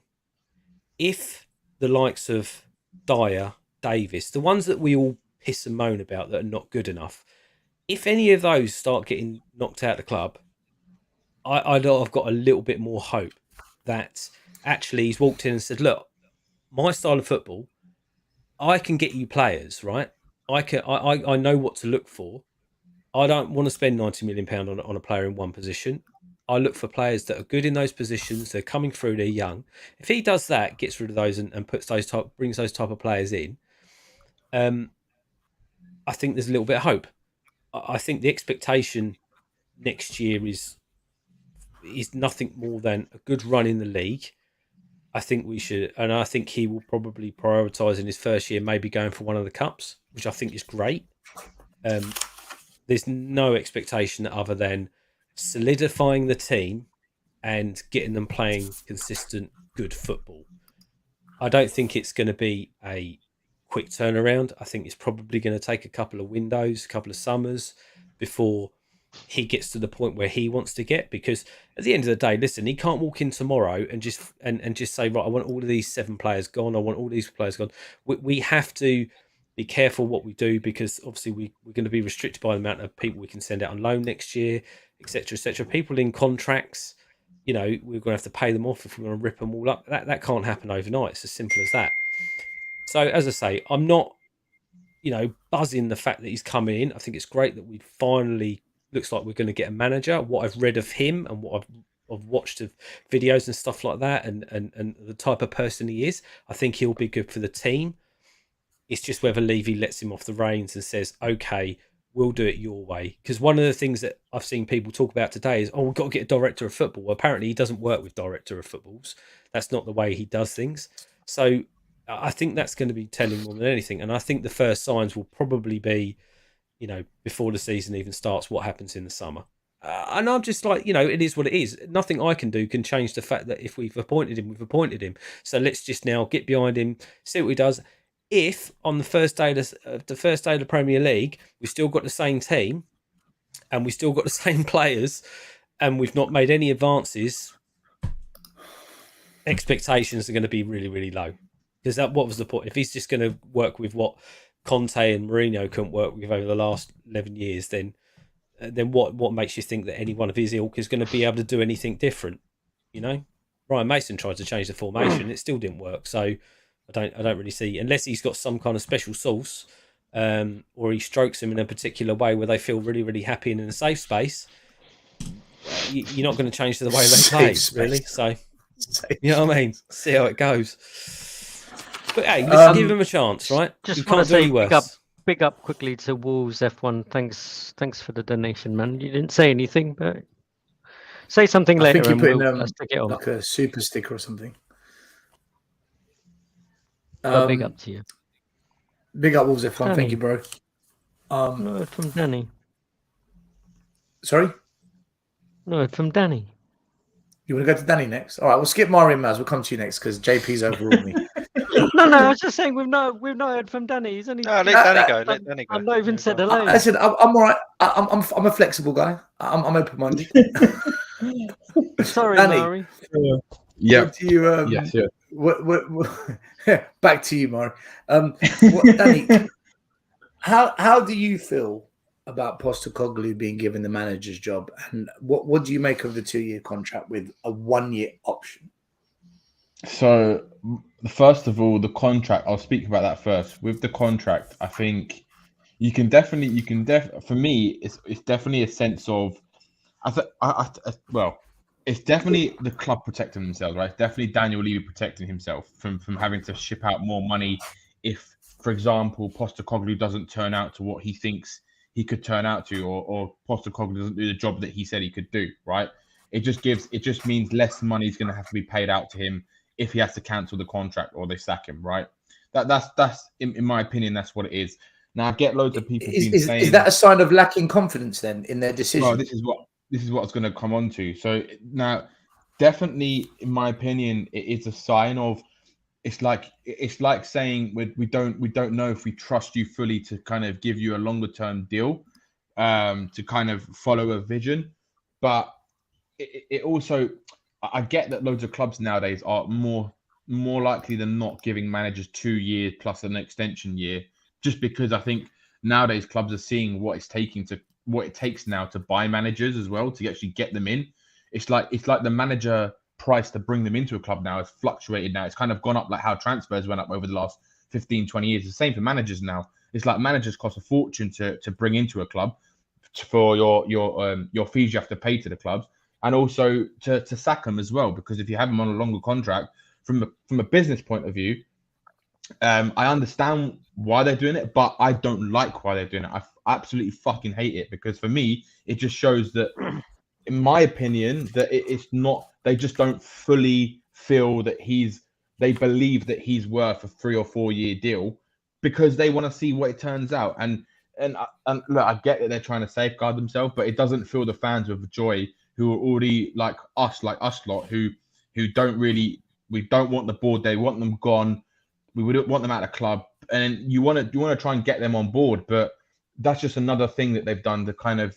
And for me, it makes you feel a little bit like, well, do they really trust him? Are they really going to back him? And that's a problem, right? It's a big problem, I think, anyway. With Ange Postecoglou himself, I think he's the absolute perfect manager we could have got. In my honest opinion, I think Ange Postecoglou is an absolute fucking idiot for taking this job on, because this is potentially a career ruining move, right? If this all goes tits up for him, he's going to be dubbed as the manager who can't hack it in the big leagues. He's never managed. He's the first Aussie manager to ever manage in Europe's top 5 leagues. First ever, right? Could you imagine how bad it will be for his reputation if he fucks him over like he fucks everyone else over, right? It's going to ruin him, right? It'll be harder for him to get jobs. And look, with Ange Postecoglou, I think he's a very, very brave man to take this job. Now, why I like Ange right now, obviously, I think a lot of people's first choice was probably Nagelsmann and then Arne Slot. With Slot, I think out of the lot, I think he plays the best football from what I've seen anyway. I haven't seen enough of Celtic week in, week out to judge Ange's football. But doing my research on him, after we knew Arne Slot wasn't going to come in, Nagelsmann wasn't going to come in, and Ange was on the list as a top candidate, I watched documentaries on him. I've watched a lot of tactic videos. I've watched so much things. I've spoken to Celtic fans, and every single thing you hear about ex-players, players that he's managed, board people he's worked with, everyone just speaks so highly of him in terms of the type of person he is and his man management skills. Also, his football is a big thing, right? He plays if you look at his football, just listen to listen to what he says in team talks, listen to his interviews. The guy lives and breathes football, right? He's so knowledgeable when it comes to football, and not just the J League or Asian market. Everywhere in the world, he knows history of clubs. He's just like a walking knowledge book about history. And I think that when he does come into this club, he's going to shock fans with his knowledge of Spurs, and I think he's going to win fans on very quickly. My only thing with Postecoglou is I think with the Tottenham fans, because a lot of them don't really want to give any manager any time, right? I think the problem we've got is that, from what I've heard from Celtic fans, is he does start, and other fans as well, he does tend to start slow when he starts in any job that he's gone into, and it takes a bit of time for him to kind of get to know the players, get to know try and get the fans on board. And the problem is, if this fan base turns on him this quickly, it's going to get so bad for him. And then I'd feel like it's Nuno vibes. But my hope and pray is that the Tottenham fans give him a chance and they don't turn on him too quickly. Because if they do, he's out the door and with his clubs. Do you know what? If Ange Postecoglou, I'm going to say this now, if Ange Postecoglou gets sacked, right, because of this fan base absolutely like slating another manager, I'm fucking done. I do not give a shit what happens to this club. I'm actually done. Like, I'm just gonna watch from afar. I'll follow the results. I might watch it. We say that every time, Danny. We say that every time. Honestly, we're done. I will come back. Still, I will genuinely be done. Honestly, towards the end of the season, right? I didn't watch hardly any games. I was so busy with things. I hardly watched games, right? I just saw sometimes highlights. Sometimes I didn't even bother watching the highlights, right?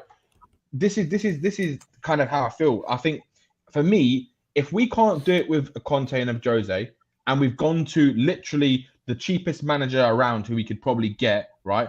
Not to take that away from Postecoglou, but let's put it into facts, right? He's definitely one of the cheapest options. You look at what he's done at every club. If you look at how he's changed the culture, how he's rebuilt every single team to win things, right? Regardless of the level of the leagues, including the national team, right? He's not gonna demand like a 30, 40, 50 million pound player, right? That's just not his style. He's gonna just go and try and find the players that suit what he wants to do, what the way he wants to play. So for me, I just think that fans need to give him a chance, because I genuinely think that he could, if now it's a big if, right? We all know what the fucking board are like. It's a massive if that the board won't let him do his job. We all know they don't let any manager or anyone do the job, especially Levy doesn't, right? But my hope, right, and I'm literally lying on this last bit of hope, is that you brought in a manager who doesn't ask and doesn't work with massive budgets, right? He transforms every single team, the culture, the football, every single place he's gone to, right? It's a theme of the man himself. Just watch the documentary on him. You'll be fascinated, and you'll learn a lot about the man and how his style is, how his management is, everything. His football, his values, his football values, everything. It's exactly what Spurs need right now. And yeah, if we mess this one up, right, honestly, there's no hope left, because if we can't do it with a manager like a Jose or Conte who need top players to work, and we can't do it with someone like Ange Postecoglou who doesn't need money to actually bring in players to build what he wants to do, and they still don't listen to him, then we are finished with apps. Honestly, this is like the last straw. Like, I'm not saying I still want the club to board out, right? But still, the problem is, guys, the problem we've got is that we're now bringing in someone who's the complete opposite of what we tried to do with Conte and Jose, right? We're going with someone who doesn't need money to actually transform a club. And if we still can't do it by not investing like in top players, then what's the point? What's the fucking point? Yeah, but the thing is, right? But when you say he's slow, Danny, in terms of kind of like getting to know the players and that to me sounds then we're going to get a time with Dyer and a time with Davies so we can assess them and all of that palaver. I'm going to say this. He's going to have to, isn't he, JP? Can I just say one more thing and I'll shut up and let everyone else go on? Just to something that JP said earlier. The one thing, the one little ray of hope that we've got in this appointment is that we've always said in the past that the Contes and the Mourinhos and that Levy has done this to appease the fans, right? I don't see this as an appointment that's going to appease the fans. I think the fans, again, a split. There's no one jumping up and down saying, "Oh, this guy's coming in. This is absolutely fantastic." There's a lot of Celtic fans saying he's great, but if this is Levy trying to buy himself time, it's got to be the worst fucking decision ever, because this isn't buying Levy anything. So I'm hoping there's a little ray of hope that says, do you know what? In actual fact, I'm going to change my ways and I'm just going to let this guy come in and do stuff, because I've tried to appease the fans and it hasn't worked. So I'm just going to step back a little bit now and go, do you know what, Ange? You're not fucking Conte, you're not Mourinho, you're not Pep Guardiola, but you've done a stellar job at Celtic. You've done things here. Go and have a go. Yeah, just go and have a go. And I'll give you what you want. I'm not going to give you billions of pounds, but you tell me what you want, and if it's achievable, it's achievable. Because he hasn't done it to fucking to satisfy us, has he? He hasn't appointed him to satisfy us. As simple as that. Why don't the fans turn to the owners as quickly as they do against the managers? Because they did that, we probably wouldn't be where we are now. I want to bring Mahri in because let Mahri have his... view on this. Yeah, I just want to say thank you to Carl. I'll just say, Carl, thank you to Carl Vineyard for becoming a member of the channel. Big up to you, Carl. Thank you so much. I just wanted to add, Murray, before you JP asked me a question, right? And he said he asked you said about the players needing time for Dyer and those type of players. He might want to see what they're like. The one thing that I've researched about him and what I've heard from Celtic fans is that when he came into the club, right, he looks at people in training, right, and Ange Postecoglou is not a pushover. He's very ruthless. If there's something he doesn't like, that's it. They're not going to be part of that squad, right? If he goes into training and he looks at players like Dyer and Davis and Ndombele, whoever it is, and he doesn't feel that they will be able to do a job for him or do what he needs them to do in terms of the pressing, in terms of the high intensity, in terms of giving everything for the badge, the desire. Look, his football is based on one to two touch football, right? If you actually watch Celtic this season, I've done a lot of research on it, right? Most of the time they don't have more than two touches on the ball. It's pass and move, right? It's literally pass and move. It is brilliant to watch, right? And the thing is, go on. I just want to interject because you go on, Morris. I'm seeing the chat. You will bring change, and I love what you just said. But was it Conte, Jose, not Nuno, the same way? I'm going to look at, I'm going to make a change. And the reason I was waiting, I wanted to say this. I don't know if it's true, but Gary Jacob today said that Big Ange has been told that he will have to work within his means in the transfer market. Disregard within his means in the transfer market. I'm talking about work within his means in regards to the club, right? Before his injury, Eric Dyer, possible new contract.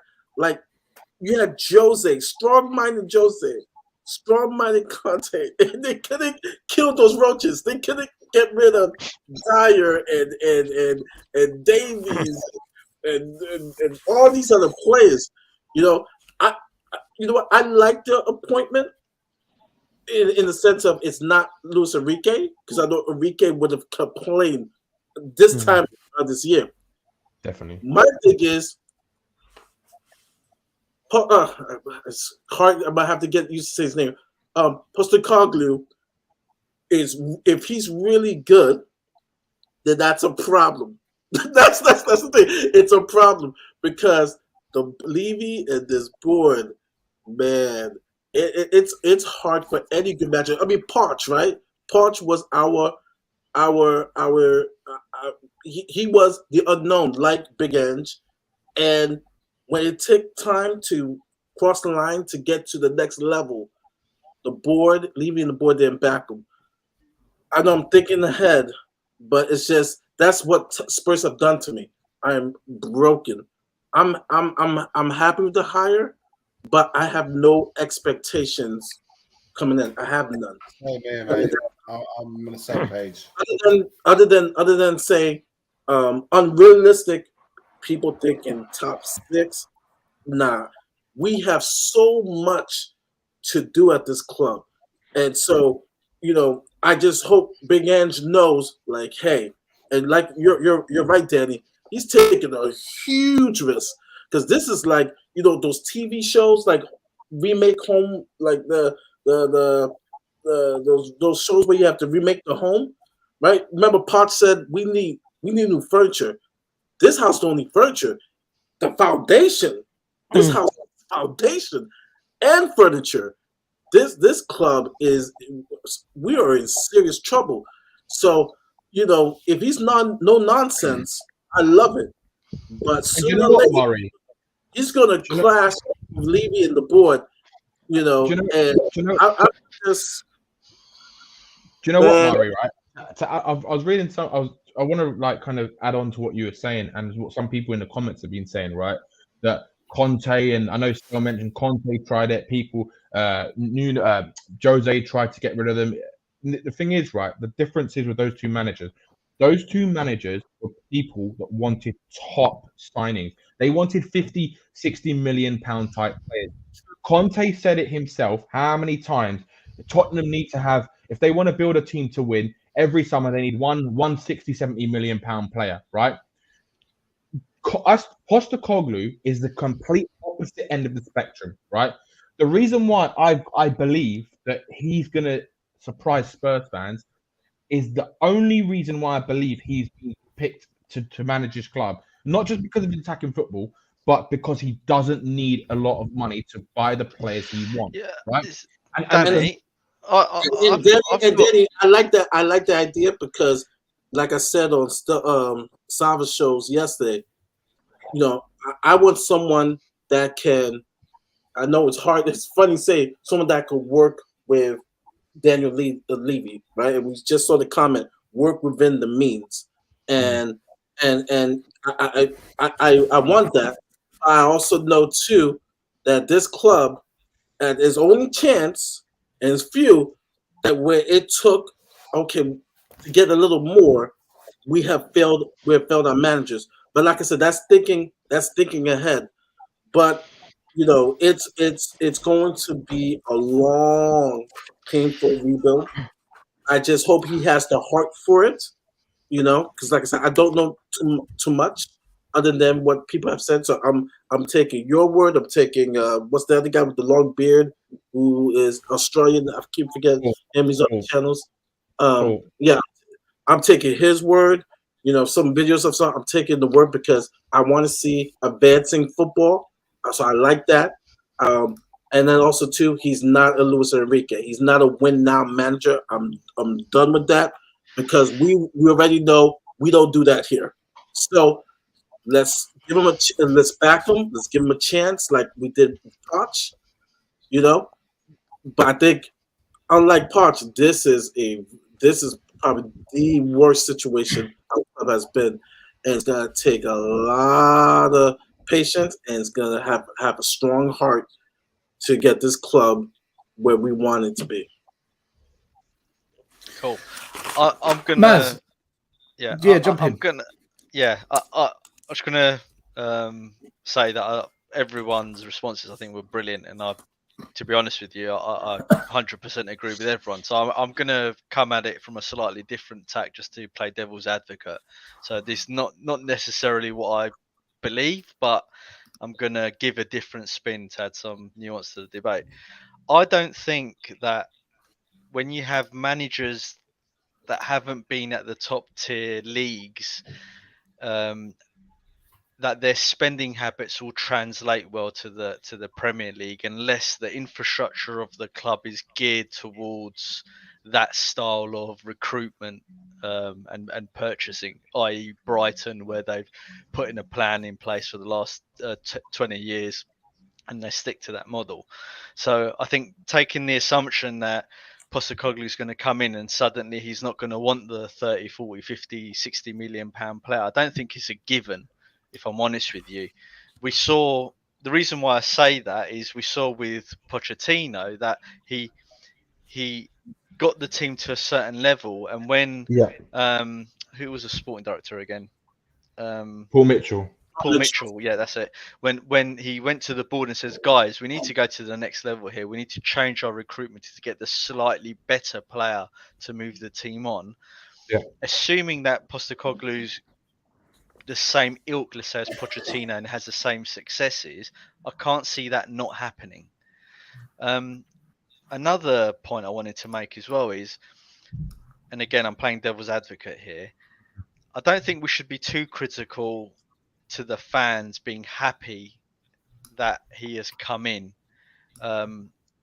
Purely for the reason is that we've had such turmoil in the last 3 or 4 years that the fans are just clutching at straws for anything positive, and they will spin narratives to make them feel better about what's happening at the club.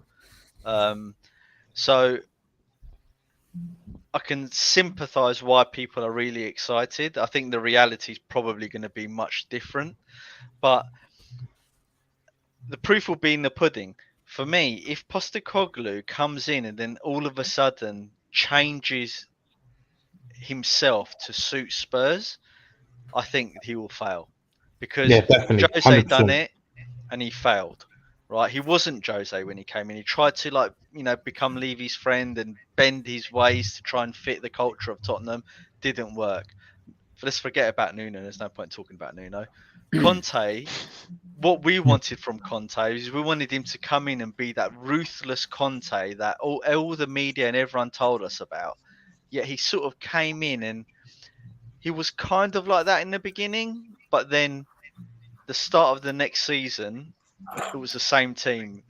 Dyer was still there. Davies was still there. None of the changes we wanted to see happened, and that's where we lost him.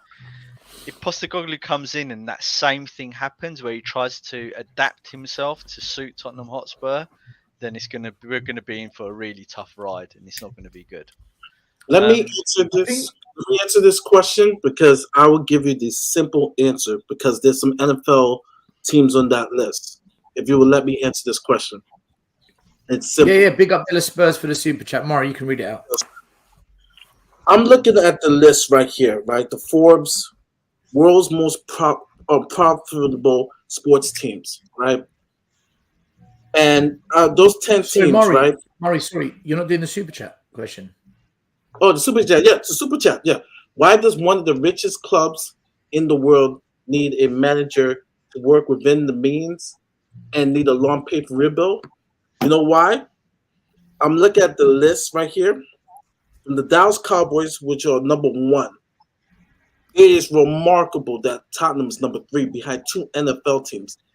Mahri, if you own an NFL team, that's a cash cow. That's a global cash cow, which is amazing because football is really, honestly, popular in the States, Canada, in bits of Mexico. It's expanding in Europe and so on.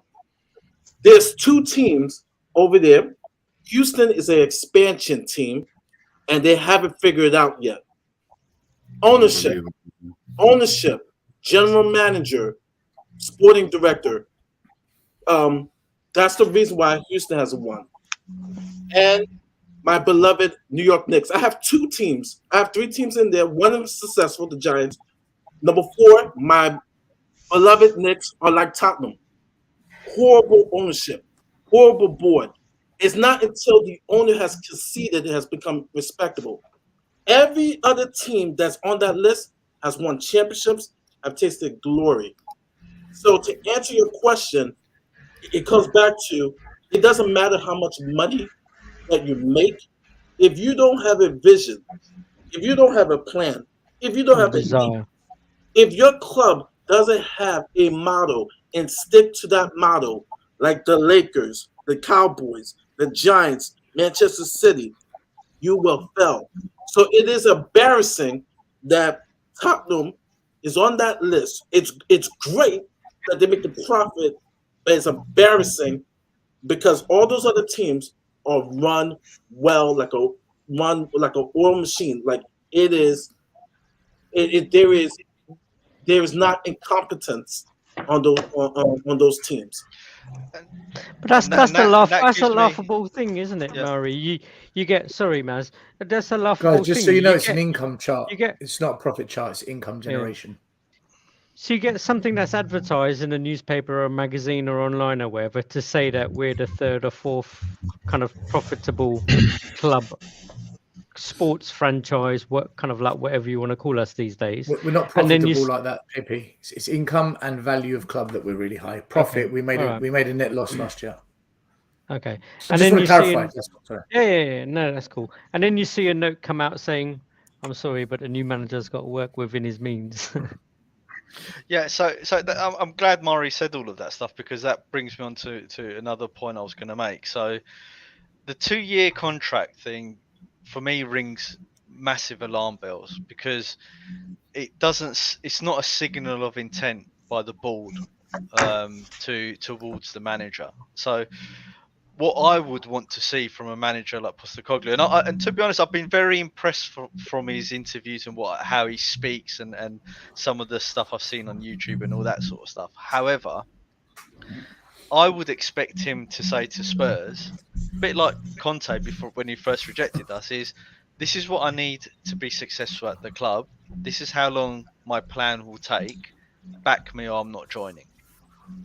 And the fact that he's agreed to a 2-year deal doesn't fill me with fear. Now, I get what Danny was saying, and I agree with it. It's Tottenham managing risk, and it could be that Postecoglou is also managing his risk as well. Doesn't want to commit long term to a club that will potentially burn him, like they burn every single other manager. So he could be looking at Spurs and thinking, you know what, do I really want to commit long term? See, that's not a good sign for me. That's not a good sign. No, it's not a good sign. So I don't know why fans get upset by this. A 2-year contract. It does. I agree with you, Matt. Yeah, and I think I will end on this. I think for me it's going to be make or break for Postecoglou in the first 6 months, or just after the first transfer window. If he comes in and he radically changes the team, I've got faith that he's instilling what he wants to instill at Tottenham, a bit like what Poch did, where he started shipping out the old guard and putting in his players. If he comes in and he's still working with Davies's and Dyers and the same old crap that we got, then forget it. He's going to be a failure. Yeah. And I don't want him to be a failure. I'm with you guys. I want to give him a chance. Absolutely. I don't know much about him. I'm impressed by him, by the way he speaks. I support the team, not the regime. So if he fails, regardless of whether he's a good manager or not, it's the board's fault. It's not his fault. That's it. I just want to quickly, Danny, sorry, so can I just quickly jump on this? Go on. I'm not wrong. I studied finance. It's my master's degree. The last 2 years, Spurs have made a net loss. Go on the accounts. We made a loss. Part of that loss was deliberate because you can defer tax over the next 2-3 years. So if we make a profit, they won't have to pay tax because they can defer the loss over the next 2 years to compensate the tax. But to say we're profitable is bollocks. You're talking shit. I'm sorry.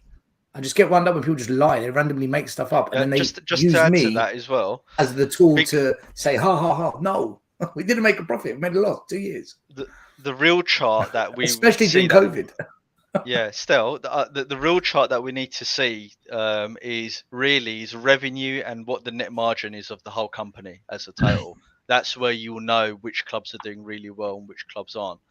There'll be someone like Man United. They might be making 600 million a year, but their net margin at the end of the year might be 10%, 12%.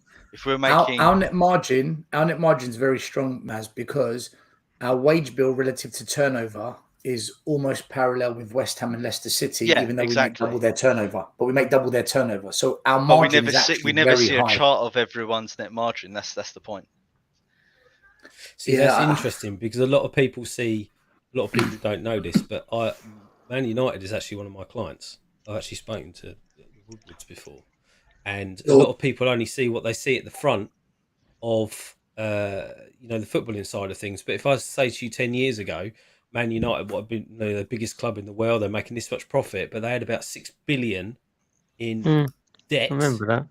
Outstanding.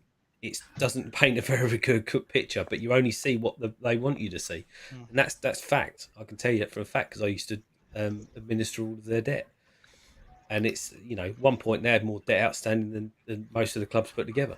It's absolutely ridiculous, but because they could cover the interest and everything based on all of the income they had coming in, it's as simple as that. Don't know what they did with it because they didn't really do much, but there you go. So it's all relative when you dig into it deeper. But I think the issue, I mean, that worries me. That statement about working within his means worries me because we know that he can find talent, right? He tends to find talent at the right price. Not expectation like some of the Spurs fans are that we should be going to getting these £70 million defenders, all this kind of stuff. But when you talk about within your means, I mean that can even mean like 20-25 million pound players are outside of the scope of what he's allowed to go and do, and that worries me more than anything. But is it along the? I repeat. So Maz, this last one was I won't speak on it again because he's just driving me insane. Stelios, net income is different from EBITDA. I literally said 5 minutes ago when JP was speaking, this is the income chart, not the profit.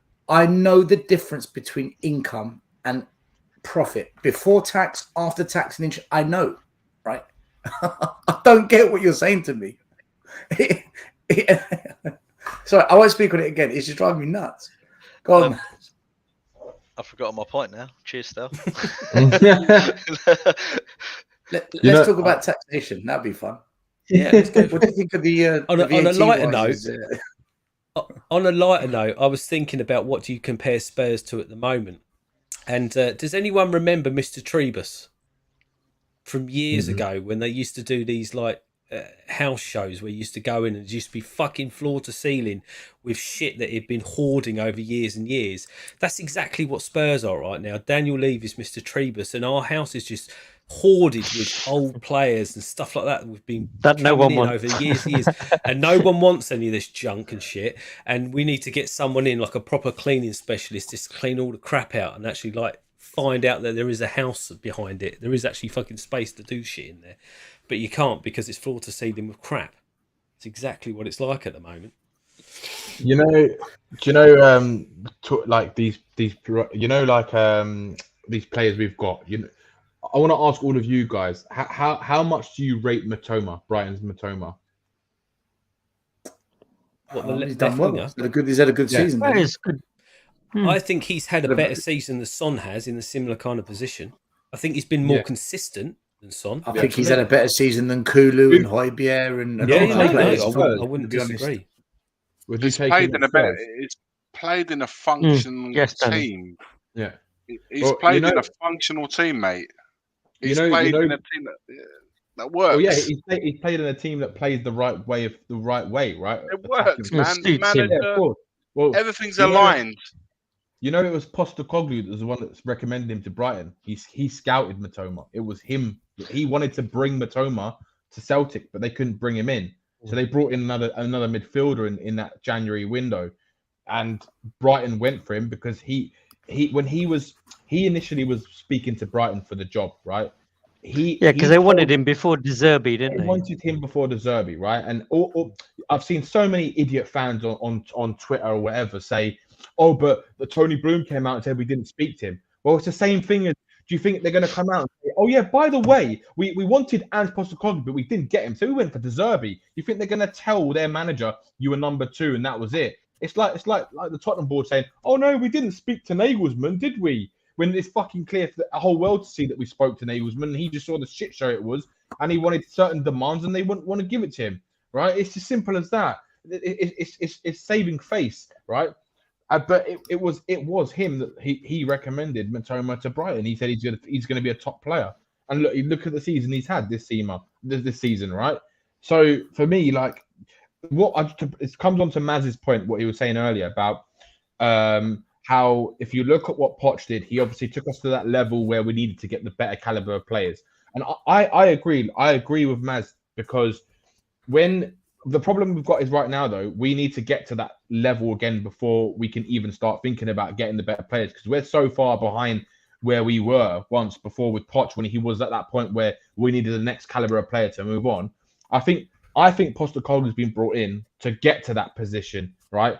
And that's another reason why I think if he manages to do well, then we'll see what the board decide. But we all know what the board's going to happen. The board are going to fuck him over. He's going to lose his job, and we'll go through another cycle again. But at least for hopefully, maybe the next few years, we might see some good football, and we might see us trying to climb our way back up to that point again. Don't you think though that the big piece of this puzzle is the director of football, the guy that is going to come in and instill the structures that Postecoglou needs to find these players? Unless he doesn't need it, unless he's got his own. Apparently, he doesn't work with a director of football. He's never worked with a director of football. Right. Okay. But the clubs must have a scouting network, right? I mean, he's not going to manage the team, do the tactics, do the training sessions, and then go and scout himself, is he? He's got to have a team around him to do that. You'll be surprised. Of course, he's going to have scouts. You know Strasbourg Steve, right? Who comes on the channel sometimes, right? His player knowledge is unbelievable. Like it's like he's Rain Man when it comes to football players, right? Postecoglou is similar, right? His knowledge of football and football players globally is unbelievable. Like he watches football like it's his life sort of thing, right? He knows every league. He watches all the leagues. He knows players from everywhere. He looks at the youngsters as well. His footballing knowledge this is why I've got the feeling that if the club give him what he wants, which I don't think is going to be crazy demands, right? Then I think he's going to surprise Spurs fans a lot. And I think he's going to overachieve in terms of the way the club is run and the way that Daniel Levy likes to control things. We all know he's a narcissistic control. Danny, I want to big up to Richard Knight, right? Let me say this to you, right? I hear what you're saying, but I'm going to counter it by saying this. I'm like coach's hat on now, not knowing how good or bad Postecoglou is. All academies, or most academies, try and develop individual players rather than teams. Some have a philosophy that runs from top to bottom, but most academies try and develop individual players. And the reason is, if you have a good manager or coach in place, the sum of the parts make the team. Now, if you have, as Madrid call it, Galacticos, quality play in every position, all you need is a decent manager and they're going to fly. And I think Man City have proven that this year. They've just got quality all over the pitch and off the bench. And it's just like, how do you beat it?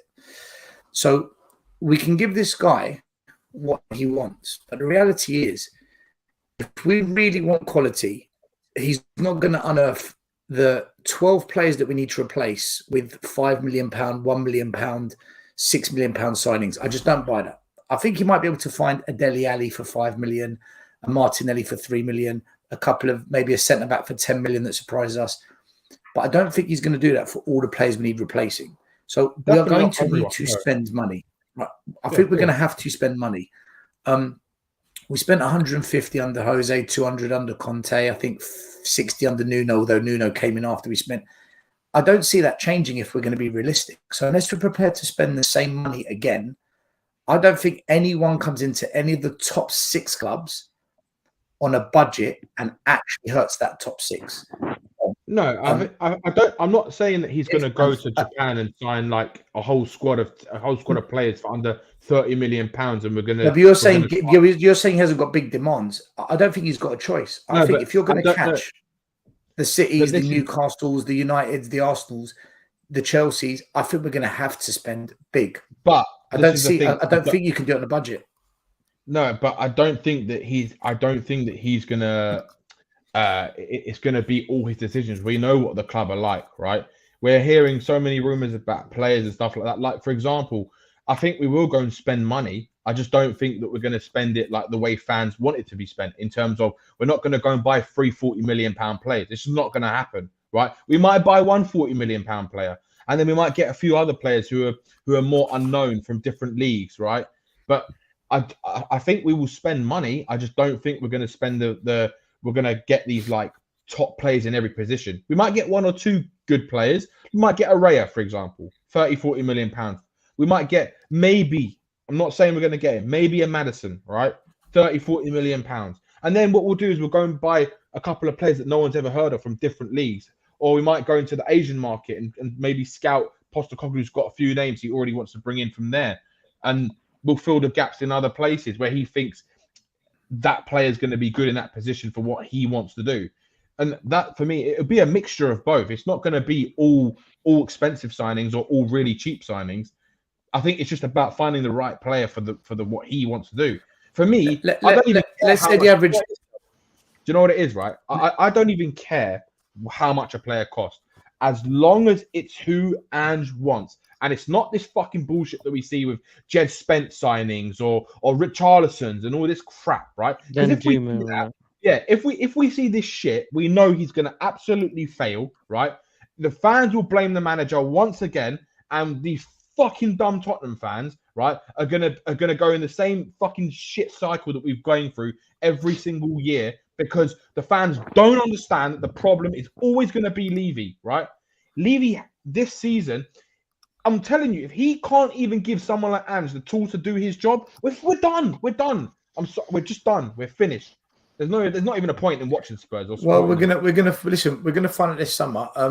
Della Spurs puts another super chat in. Thank you, Della Spurs. He says Postecoglou can scout players, but can Tottenham attract those players? Also, with cheaper players, is there lower expectations? Iggy, what do you make of this? I think we're fucking cuckoo land, man. I've been listening to some of the stuff that we're talking about there, and I can't fucking believe my ears, man. I'm like, do you not really believe with this ownership, everything that you guys have said about Ange, everything you guys have said about the players, everything you guys, I've been listening to every fucking word you guys have said. I've been quiet. And then I think to myself, you guys are forgetting what a one big fundamental person in all of this. And that's Daniel Levy. Mate, that's why I said. I'm not criticizing what you guys are saying. I think you've all made No. You guys have all made valid points, and ones that you just call us all deluded. No. Well, maybe someone said in the chat delusional, but you guys have all made valid points, honestly, and one that with normal people as club owners would be fine advice. But then I think to myself, Daniel Levy, and I'm not thinking to myself, this all makes too much sense for someone like you to take board. There's absolutely no fucking way, man, that any of this is going to take place. I don't have a problem with Postecoglou. I think he will come with his own ideas. I just think we're gonna have the initial bounce, then the whole shit will always happen where he doesn't get supported or backed enough, or certainly with the players that he wants to implement. Listen, there's nothing to suggest that anything that we do moving forwards with change of managers, players, it's gonna change. It will all go tits up within a few months. It will have an initial bounce. We'll get all excited, and then it goes bang all over Iggy, again. that's why I said, Iggy, that we'll know. It's not a criticism to you guys. I just don't think this ownership. We'll know though. We're gonna know. I think man. in the first. I'm gonna say that after January, right? We're gonna know whether it's his team that's playing, right, and what we're doing in the transfer window. And what Lee said earlier is how he deals from now until the start of the campaign, who he brings in, who goes out. Because if Levy's thinking, I'm going to step back now and let Scott Munn and Postecoglou run the show, then I would assume logic would say that there's going to be big changes coming at the club, and we're going to start seeing Postecoglou form his team. If I still see Dyer, Davies, what's his name, Chicken Royale, all the same sort of starting lineup. I know we will, but otherwise we might as well just end the conversation now. Not talk about it. But we've got to see the change, don't we? This is what I'm hoping, right? I look, my heart, right, is saying I want Ange. Obviously, we're all saying we want Ange to succeed, right? My hope is that he's going to overachieve with very little, right? Because we are in such a mess.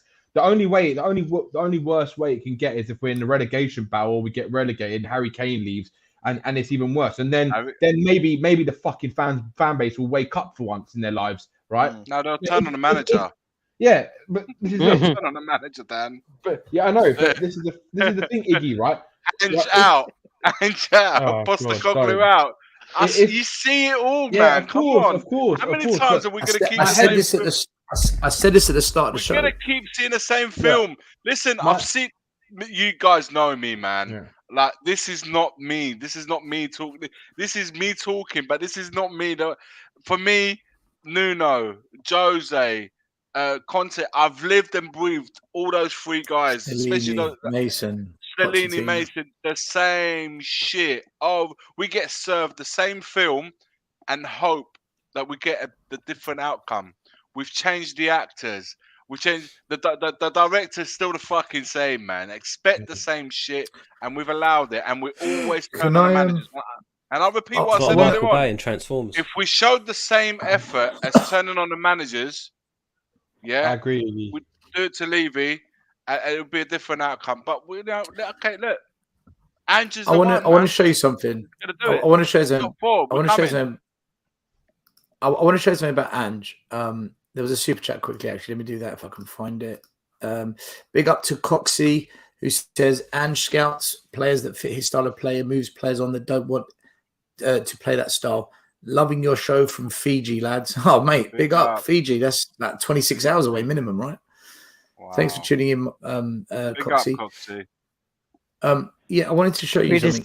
So I've done a brief analysis on Ange and had to look at how Celtic play. And this is the gist of what I've managed to figure out. This is my fake tactics board, guys. Sorry, it's the best I can do. But basically, Connect 4. Yeah, no. Did you do this Spurs are in blue. I was playing Connect 4, but I thought, do you know what? Let's just switch up a little bit. Spurs are in blue. The opposition are in red. So he typically plays a 4-3-3. And what you'll see a lot of is inverted wing backs. They come in here like this. Yep. And you'll see this player push out here. So one of the wide player here, one of the midfielders. And then this player will drop in here. And by doing that, what happens is, look at it as a triangle. He creates a 3-on-2 situation, and he does it there, and he does it this side as well. And that's how he plays it out from the. Yeah. Sorry. He plays. That's how. The pitch. Well, yeah, but that's how the players move. Yeah. That's how he plays it out from the back. He creates a 3-on-2 overload in the wide areas near the edge of the box. So he does play out from the back, and that's how he does it. The other thing I've noticed with his tactics are that, let's say we're attacking down the wings. So these players tend to push forward. Inverted wing backs come in here. One player will hold. This player comes in. This player comes forward. Yeah. What tends to happen is he likes to move players to one side of the pitch. Oops. Mm-hmm. So you can see how all the blues are moved up there. The reason he does this is because he wants to suck the red team, the red players over, and he creates the space here. And what happens is, rather than crossing the ball from this area here, it gets crossed from this area here on the corner of the box. And the reason he does this is because then he can whip a ball into this space here, which allows the fullback to run on and either take the shot or square a pass across the goal for this player to tap in. He scores a lot of goals, by the way, with that pass from there to there, and then the tap in. If you look at the cup final, he actually scored a goal like that.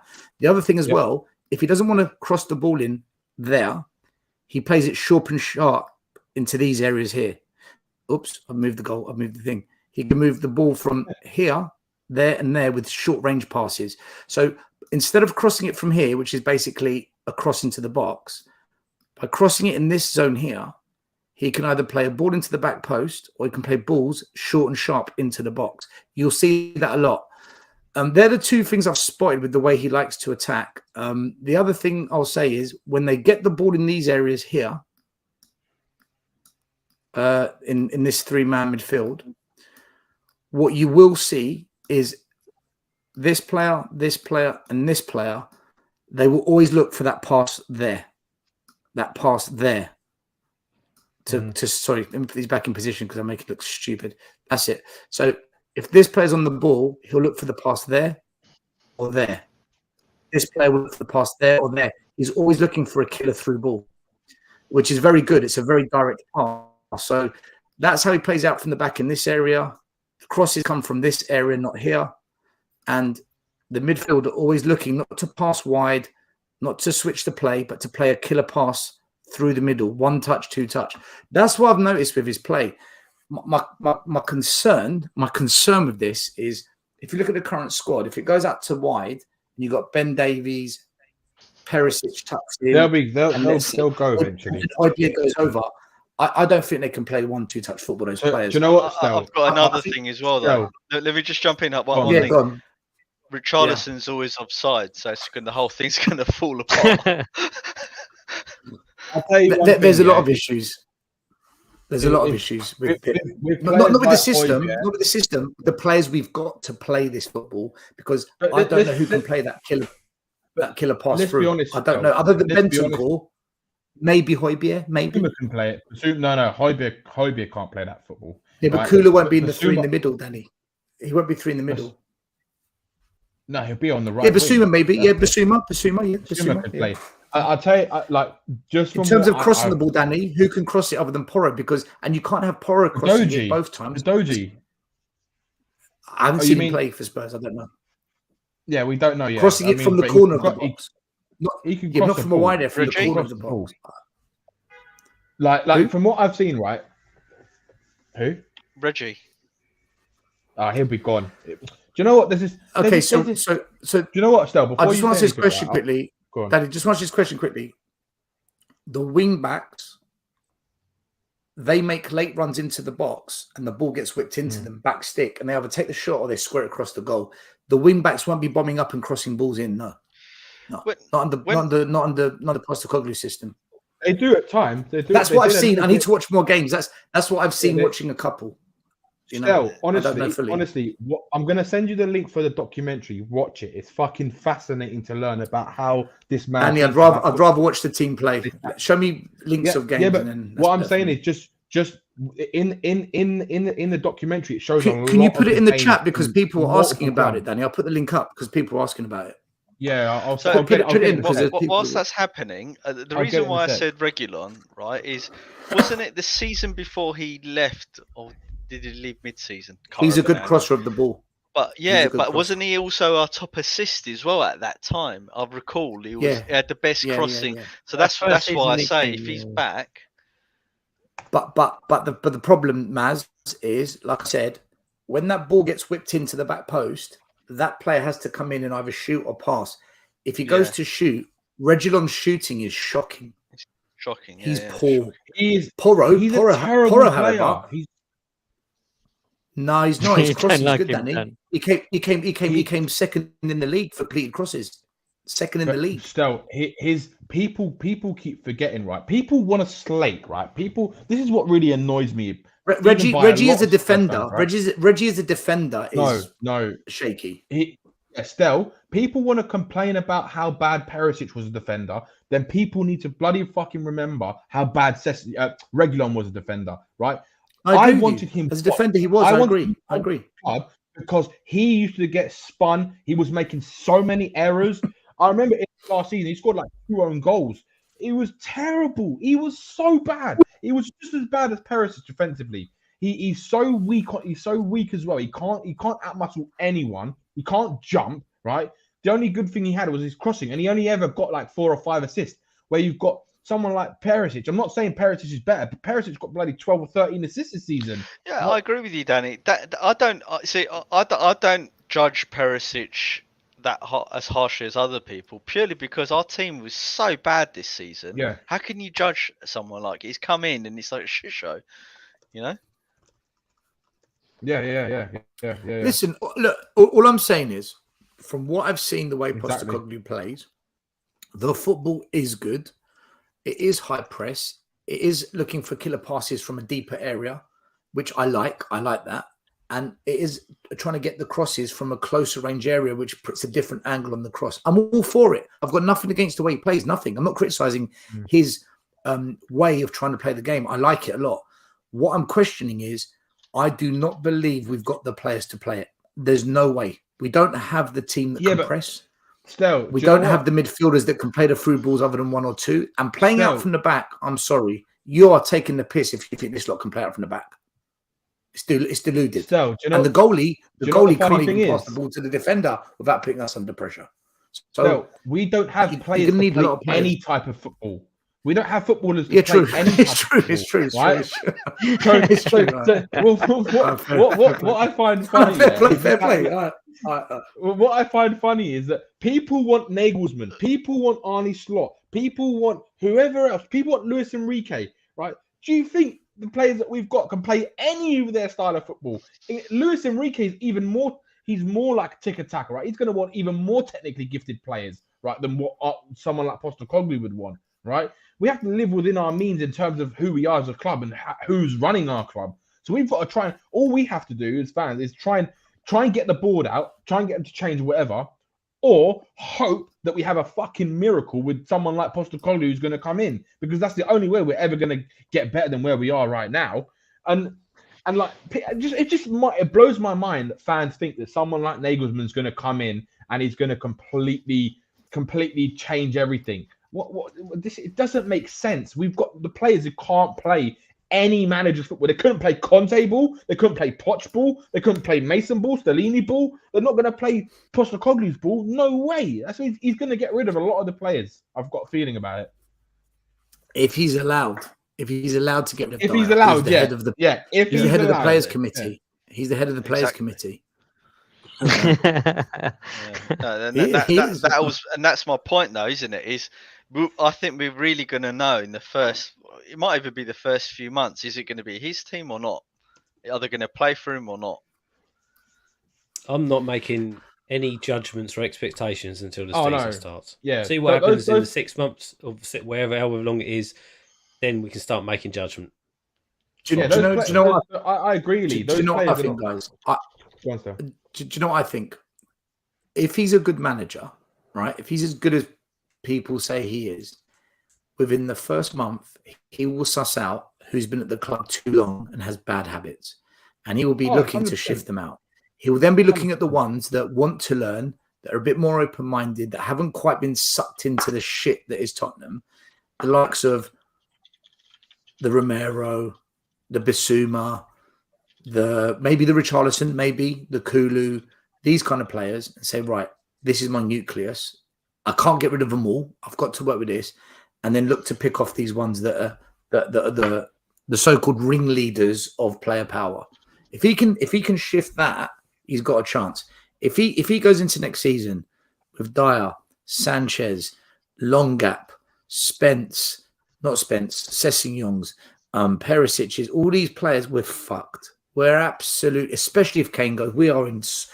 If Kane goes and these players are still here, the ones I've mentioned, we're in a relegation fight. And that's no exaggeration. I completely agree. If those players are still here, that to me is a massive red warning sign to say that it doesn't matter who comes in. Nevy's still pulling the strings. There's no, that is simple as that. Absolute. It can't happen. If that's where it is when we are shafted, the expectation of him is absolutely nothing. We already know what the expectations are of next season if those players are still here, because we've just seen it. We know that they're absolute shite, and if they want to play out from the back, etc., under his style, it's simply not going to work.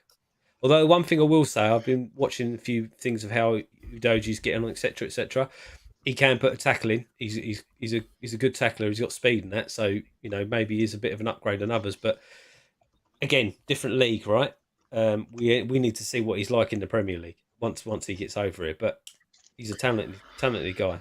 The levels, right. The levels. I've got a question for all of you, aren't they? Right. I've got a question for all of you, and I was saying this, and the question for people watching the show as well in the comments. Let me know what you think. I've been banging on for a few months saying I don't believe this fan base has got the patience for any oops, there goes my headphones. Any shaky start to the season. You can't hear what we're saying now, right? Not really, no. Any shaky start to the season. Let's say we go on a 10-game run, which is a bit Nuno-esque, but we can see what he's trying to do, but it's just not clicking. At the same time, let's say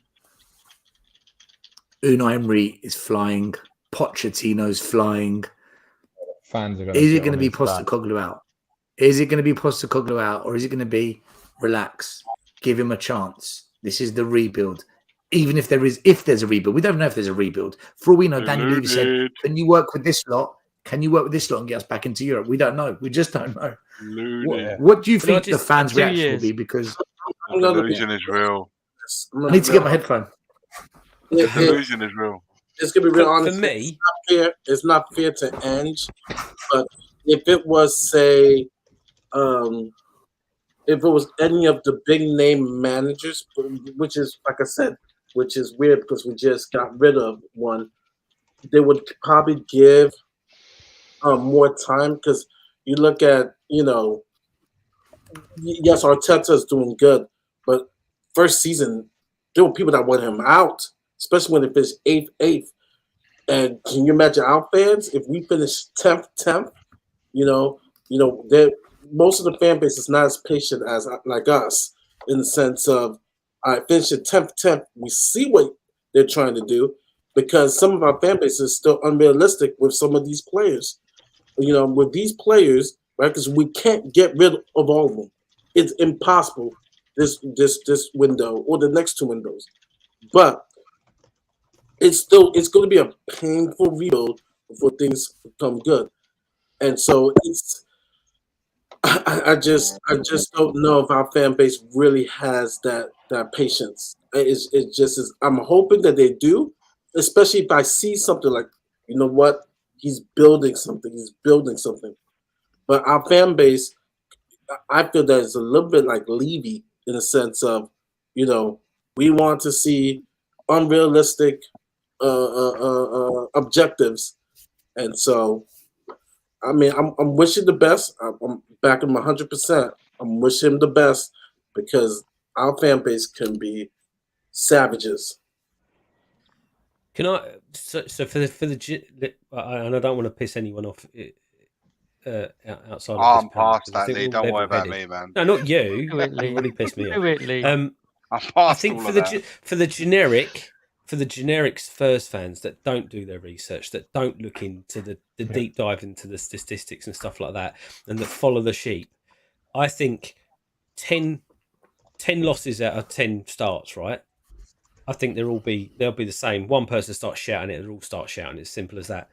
But if you deep dived into that and statistically looked at it, if you took 10 games, 10 losses, if it was 10 games we were losing 3-0, 4-0, and we're having 2 or 3 shots per match, right? I could understand it. If we're losing 10 games and we're losing them 1-0, but we're having 13, 14 shots and we just need to click that little bit more, then really 10 games is not enough to decide whether that manager should be in or out. Because you look at it, 4 of them against the top 6 clubs and we lose 1-0, but we've had 10 shots and they've had 13 or something like that.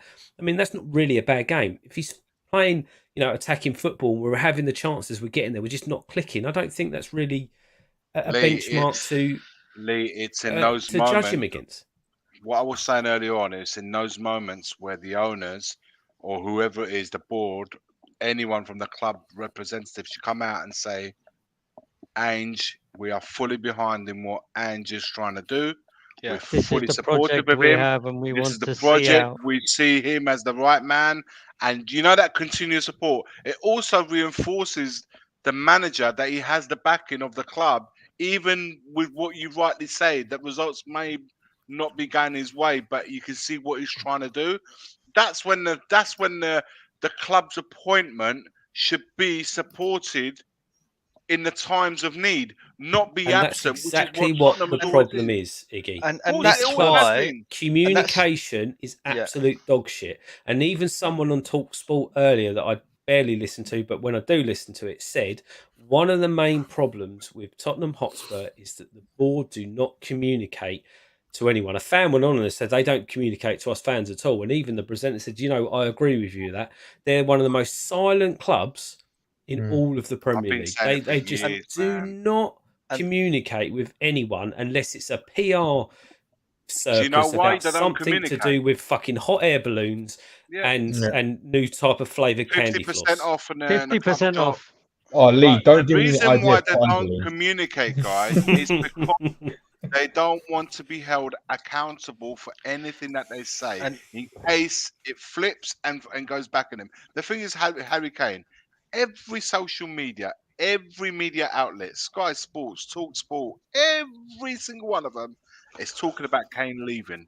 And they won't speak on the matter because they have no control of what exactly is going to go on. Like I said, the reason why they don't speak and they put their thing out there is in case it flips and backfires, because they know they are watched with guns pointing at them. And so they will never be held accountable for anything that they say or do. That's why my point earlier, right, was what structure is actually going around him. And I know he doesn't work with Dutch football, fine, but which of his people is coming in to support him? I think there's one other guy. And we're gonna. Isn't he bringing his team from Celtic? Does that mean Mason stays? There's a phone vibrating. Mason's going, no? But Lee said the best point earlier, I believe, and I think maybe that will be actually the sort of the key KPI that we need to judge him by is who's he going to ship out, who's he going to bring in before the season starts. Because if he's got the right backing in place, then they've got to allow him to do the job. If we're going to see Dyer, Davies, all the same. Got 11 loanees, Maz, coming back. 11. That's what I mean, right? Then we're screwed. And he's screwed before he's even kicked the ball. That's my concern. Is that he will start with all the right intentions, and within a few months, the realization of just how big the job is, how much pressure that comes with it, the fans' expectation, and Chris Cowling's top 4 expectation. The pressure Chris in such a little amount of time to do it.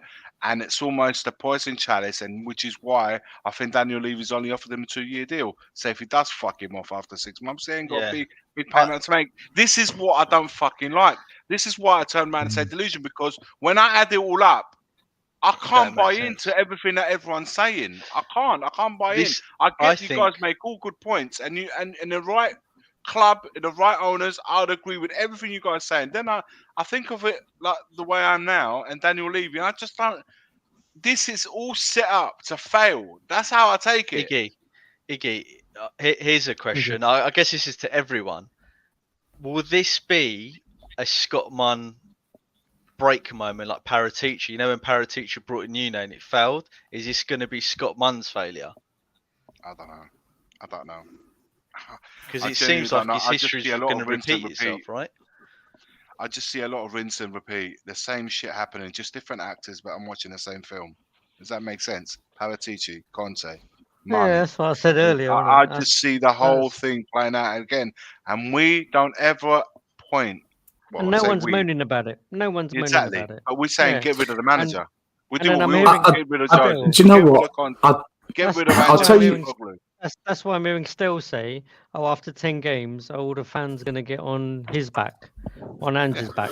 But fucking why are you getting on his back? Listen, I'm telling you now, I'm going to defend this man. I will defend all the managers, even the ones I don't like. I will defend them because I don't hold any of them accountable. I won't even hold Postecoglou account. Even if he fucks up, I still won't hold him accountable. I just want to say, I know from now that the magnitude of the job he's entering.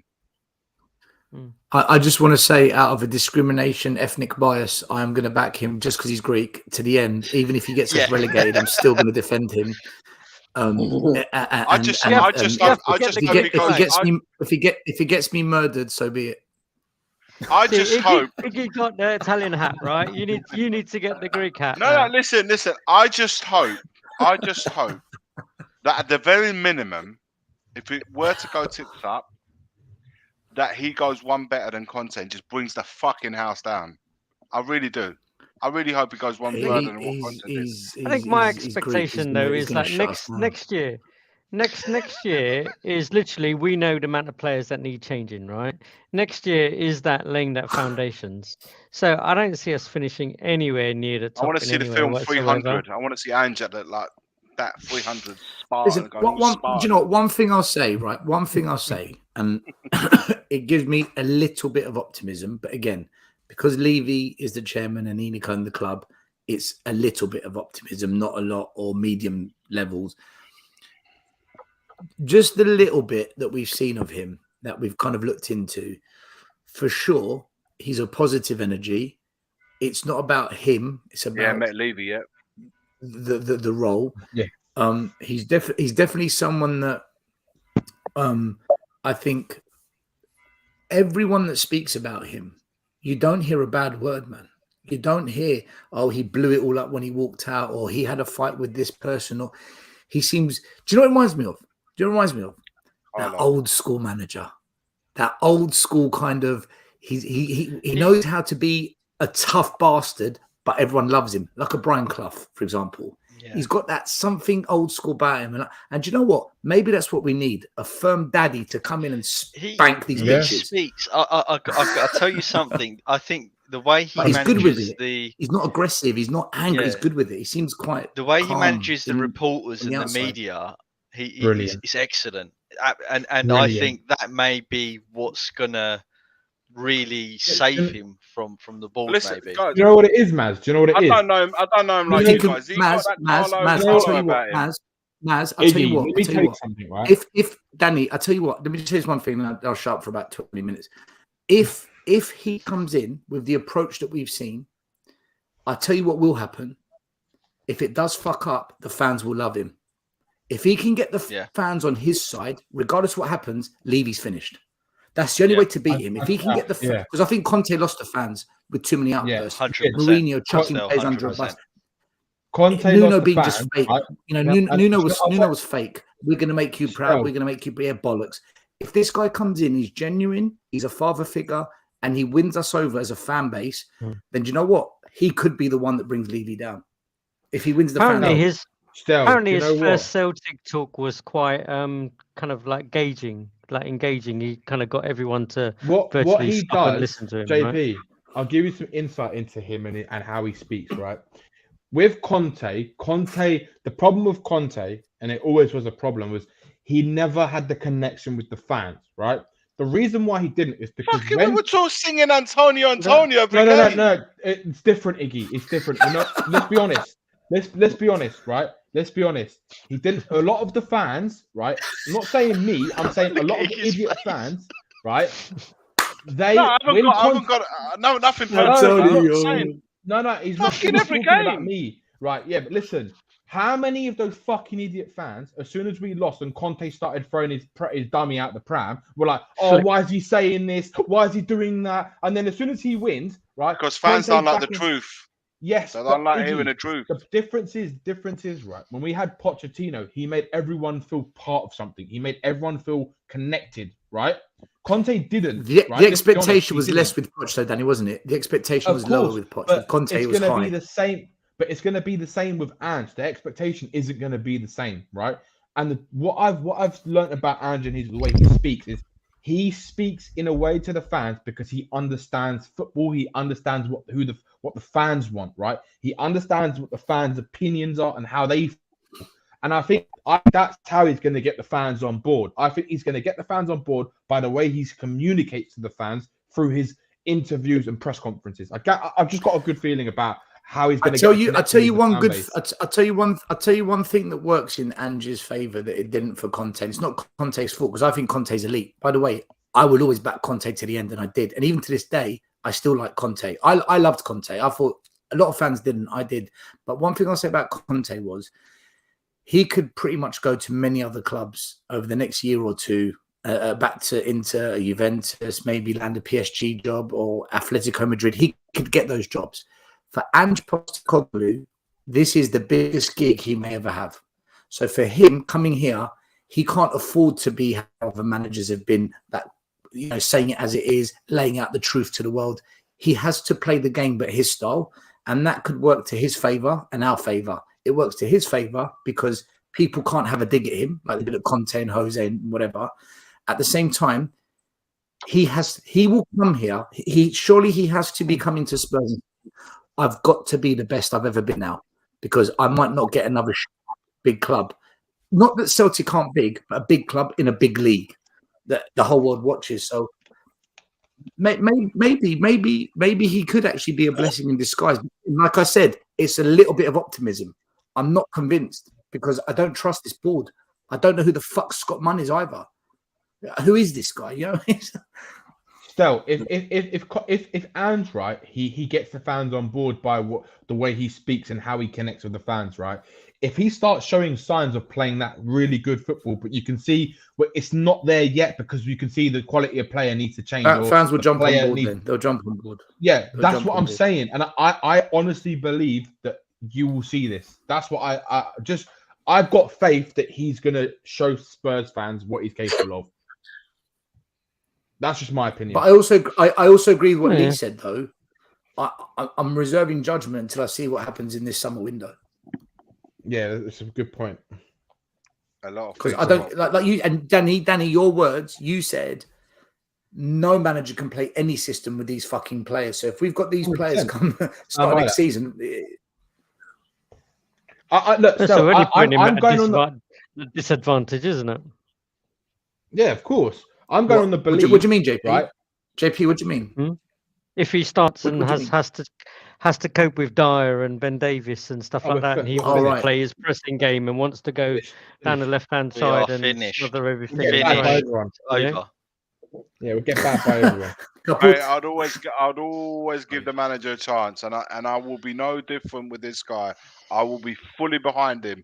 I just think that when it comes down to it, when push comes to crunch, it will fucking go tits up, and because I've seen nothing, and I can't. Sorry, guys, I know I'm sounding repetitive now with the same things that I'm saying. Negative Iggy. Iggy's a rain cloud now. I just can't. No, it's not. But let's move it on then. How can I be positive, man? How can I be positive? Let's move it on then. My question is, I'm not going to lie, Iggy, your negativity is giving me the shits. How is Postecoglou going to manage those 11? This is normally him. This is normally him speaking like that. Danny's like that. Yeah. But the thing is, what's happening is, I'm now where they were last year, and they are just on the happy we know bills. what happen. The same shit will be. No, we agree. We're just being biased. We're just discriminating. That's all. Straight up discrimination. Nothing to do that. I just before I'd be the one. Iggy, I agree with you. Iggy, I agree with you. Before I'm not. You're like at peace with it. You know what's going to happen. You've seen this before. You see the same shit being served again. I was arguing with you lot. I was arguing against you. With Dan, I'd be like, nah, man, come on. Like, I used to try to. And now I've seen it firsthand. I'm thinking to myself, there is nothing in place that's going to make me think that this board is going to act any different to what they've done previously. Yeah, nothing. But with all the best intention that Postecoglou will have, and I'm sure he will. But Iggy, you've got to at least though see what happens at the first, let's say, month or at the end of the summer. You've got to at least give it that. Listen, I'm speaking of what my feelings are today. Of course, I'm going to see it play out, and if I'm proven, mate, I'll be the first one to say I love it. I love to be proved wrong. There's nothing in this case here, absolutely. And you're right, Sammy. That fucking Brentford game killed me. You're absolutely right. That last ticket that still gave me absolutely fucking ruined me. I came out of there a different man. How do we think he's going to handle the 11 loan players? That's what I really want to know. Well, Maz, jump on this one as well then, because I think the two link, right? Big up Ryan Isaacs from Tottenham on tour. Make sure you go and sign Danny's channel as well. he says this summer window we could get the best players in the world, but if we don't get the players that we know out, it's a failure of a window, which kind of ties into the loan players coming back a bit. 100%. What would you say on that? I would say Go on, that Maz.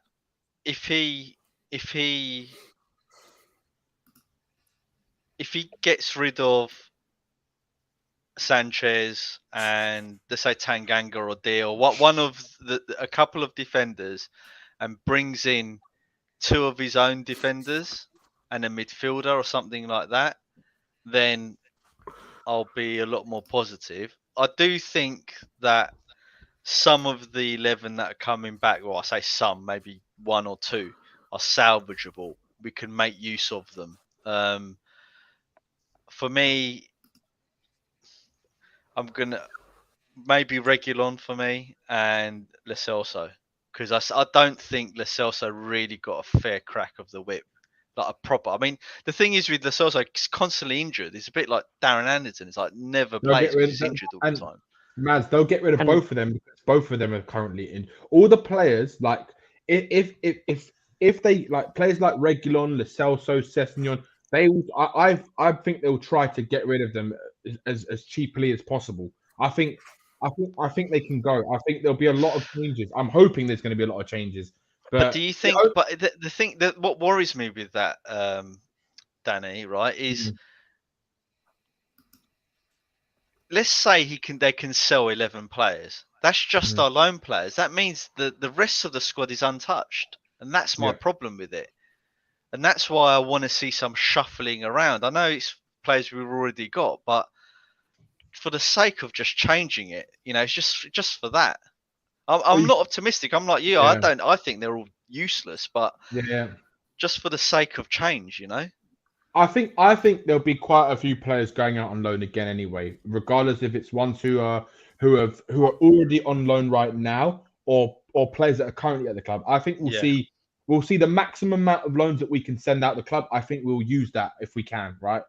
For me, it goes back to what Iggy and Stel were saying about it's only going to work for Ange is if they get the most important thing. I think Phil said it, Phil P, or someone in the chat said that they have to get rid of the players that are at the club who are not good enough. As much as they can get rid of this summer, they need to do that and start trying to build Ange's philosophy of the type of player he wants to bring into this club.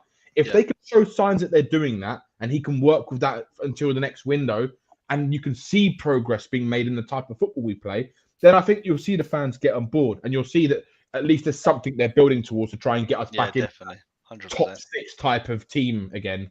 Because let's be honest, right? Top 5 now is Champions League football. So I'm not saying it's going to be easier to get into top 5, but if you can get to that level where we were before, where you're trying to push on to be a title challenger, where we were with Poch and he never got the players he needed to get to, I think what Levy wants is to be in that top 5 contention or 5, 6, 7th around that area. And Ange could be that guy. Can I tell you, Danny, just to back up what you said, look at the comments that Daniel Levy said. That apology, the one that he ended with, Coyce Daniel, to get to the football that the fans will want to watch. He said nothing about winning, but he says to get exactly. That's a great point, Mahri. That makes a lot of sense, doesn't it? Watch it every week. Be happy with it. Don't worry about winning. Well, that's it. You've shattered. That's it now. So the fans want to watch. What do the fans want to watch? They want to watch. I've got all the receipts. Football. I've got all saved. It doesn't matter about winning. It's just you want.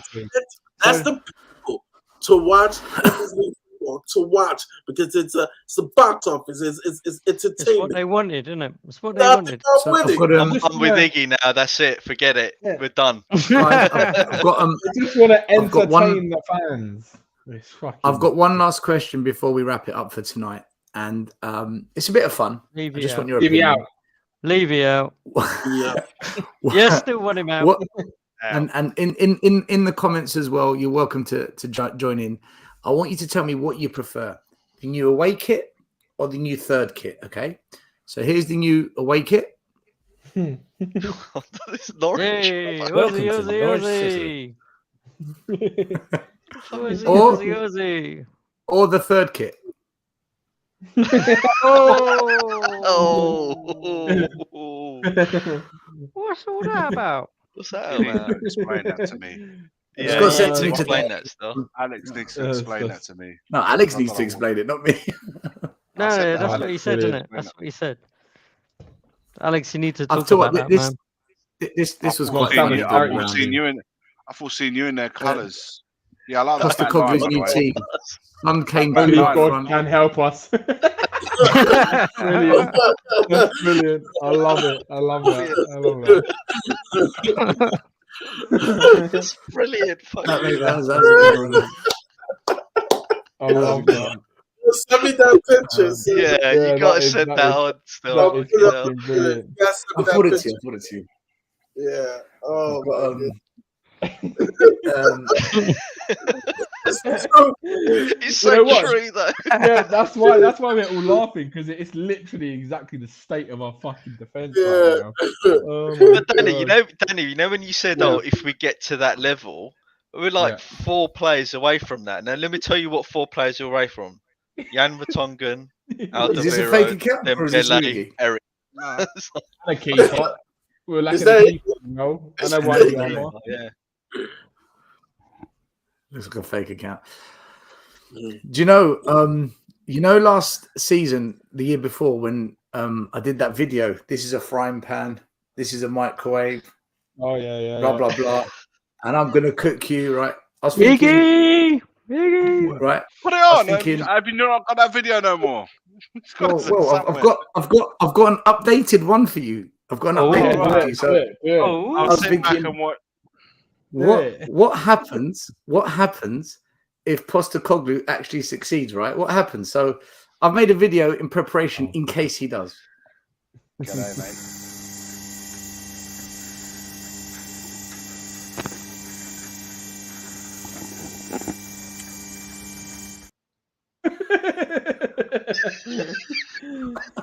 It's got this subload on, isn't it? Oh, I love it. That's what I'm saying. Get your silver ready. Anyway, I thought I'd do.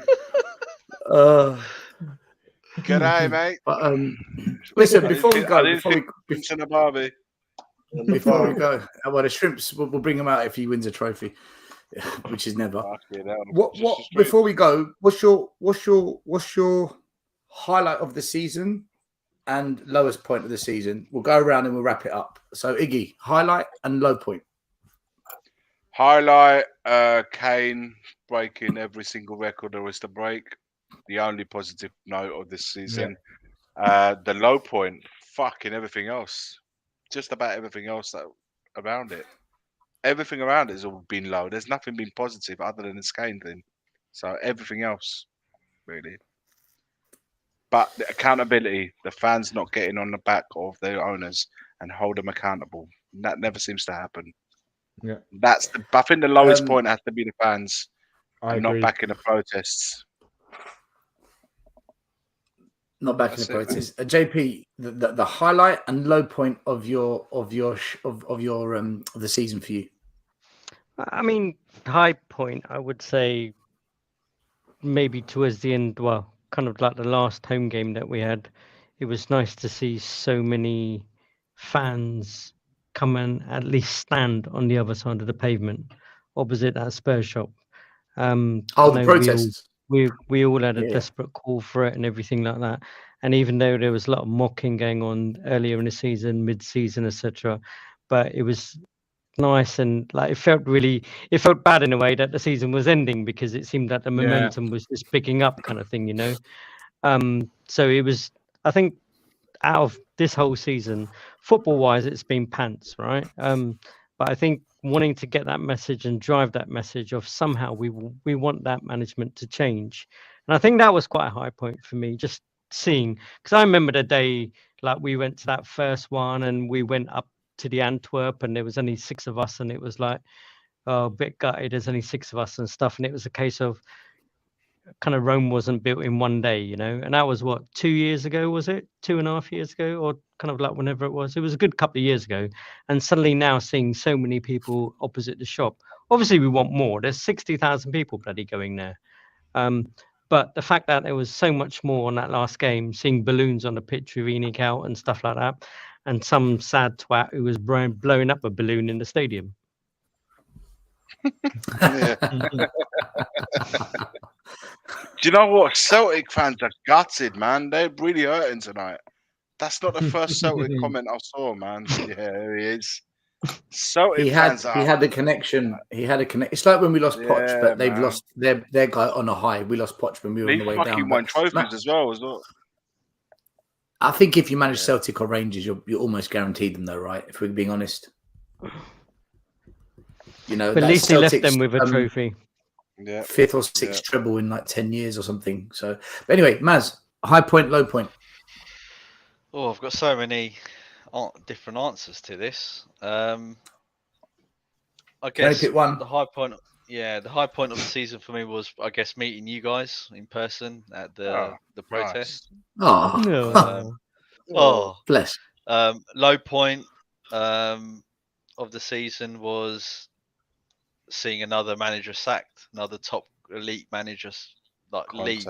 Yeah. I was going to say my high point, the high point of the season for me was seeing Conte's post-match rant at Southampton, because he literally laid it all out, and it's enshrined forever now, isn't it? That video clip, and that I watch it every night before I go to bed. Yeah, well, but you know, I mean, we've been talking about this for a couple of years now, but we needed Conte to come in and blow everything up, and that was what we wanted him to do.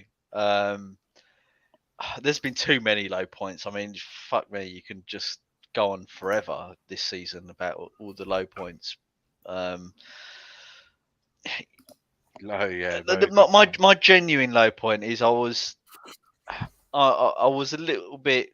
I was downhearted that the fan base didn't come to the protest, if I'm honest with you. I mean, everyone's got their reasons. I find it really hard to get down there because of my work and kids and all that sort of stuff. But after, when for that Man United, I sort of quit work early, closed down the business, and I came because I felt that strongly that was the time that things were going to change. And fine, there was a couple of 100 people there, but I just thought there would be more, and there wasn't. But I think that definitely is the start of something, and I can't see it stopping now. As soon as something goes bad, the fans will turn very quickly. Mahri, high point, low point. High point was Stellini's post-comment interview. He didn't have much to say. No, it was Conte's epic rant. That when that happened, I already said that was the highlight of my career.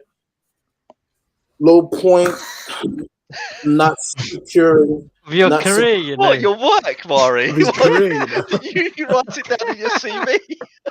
Yeah, it's the highest point of his career. Achievements. It was a huge achievement to get this club. So many people mad, rattled. Get Levy mad. So that was my high point. Low point.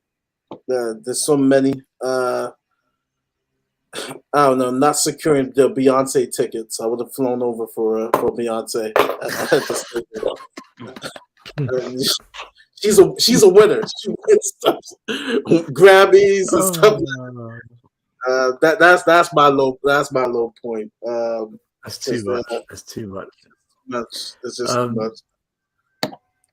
Lee, high point, low point. Oh, by the way, congratulations! Dear. I think you've won. What's it called? I freaking forgot. Lottery? Oh no! I can't tell you yet. Sorry, I nearly gave it away. Oh my god! We're doing an award show in 2 weeks' time, by the way. Carry on. Sorry, forget what I just said. I forgot where I was. Make sure you wear your tux, Lee, and make sure you've got a decent speech prepared. No worries. I'll find something. I've had time to think about it, and I'm really struggling. So I'm just going to go with what most of the people were putting in the comments. I think the low point is watching Arsenal at the top of the table for so long, but then the high point is watching them fucking piss it all up the wall. So there's nothing really. There's no high or low to take out of Tottenham. That's a proper Tottenham fan's response. I mean, if it's an excuse because I've got no. I mean, low point 6-1 drubbing in fucking. And the high point, what high point? I mean, Kane scoring those goals, yeah, but you know, I support Tottenham. I don't support Kane. He's a great player, but you know, it's about the club. But yeah, fuck it. It's just been a write-off this season, to be honest with you. Come on, Ange. Come on, Ange. Hey, Danny, your high point and low point. Performance of the season from Beyonce, man, at Tottenham Stadium. Unbelievable. I think it's the best performance we've seen all season in that fucking Dross Stadium. Who runs the world? Daniel Levy. Who runs the world? Yeah, exactly. Who runs the world? Yeah, do you know what? High points is. I think I'm with Lee actually. After thinking about it, I think it's got to be watching Arsenal capitulate and just watching every single Arsenal fan try to say that they didn't bottle it. It's just the funniest thing and absolutely just capitulate. That was definitely the best thing. And we're just watching Man City hopefully going and win the treble. I think watching. Oh yeah, I think that's probably a good point. Watching them just spank Arsenal to it. Low point. Daniel Levy's still here, probably still here, fucking shit up for us. Yeah, I can't see any other bad points really. Do you know what? There's been a few good points in terms of like. Seeing more people trying to come in towards this Levy out movement, seeing the protests starting to pick up more and more, the balloons in the stadium, media starting to talk about more and more about how Daniel Levy runs a club. There's more and more people speaking about it now, and that's definitely, I think, a good thing for us. And I just hope that can still continue next season when we go back next season, basically. And I hope. Seeing more balloons and stuff like that, the media picking up on it.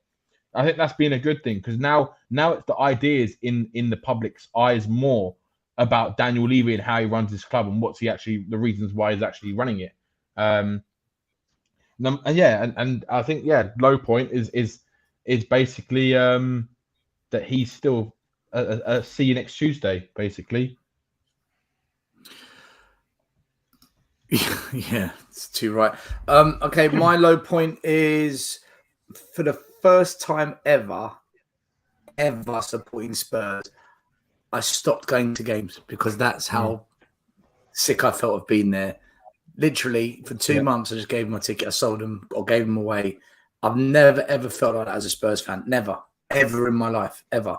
And the one game where I gave Iggy a ticket, it fucking turned him into fucking an animal. So God knows what I would have become if I kept going. That would have broke him. That was my low point. My high point. Listen, there's only one high point for me this season, and that's watching Lucas Moura turn into 1986 Diego Maradona in the last game of the season and just take on everyone and score. I couldn't believe it.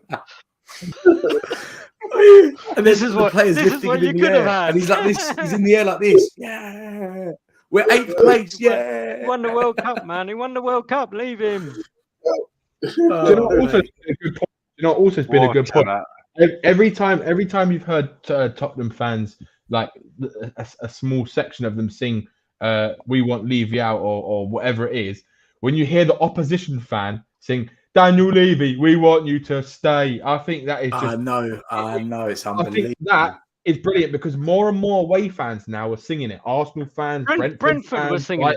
Brentford were singing it. More and more away fans, and I want more and more of that because the more that you can hear the away fans singing, "We want you to stay," it just takes the piss out of Daniel Levy even more, and I want more of it.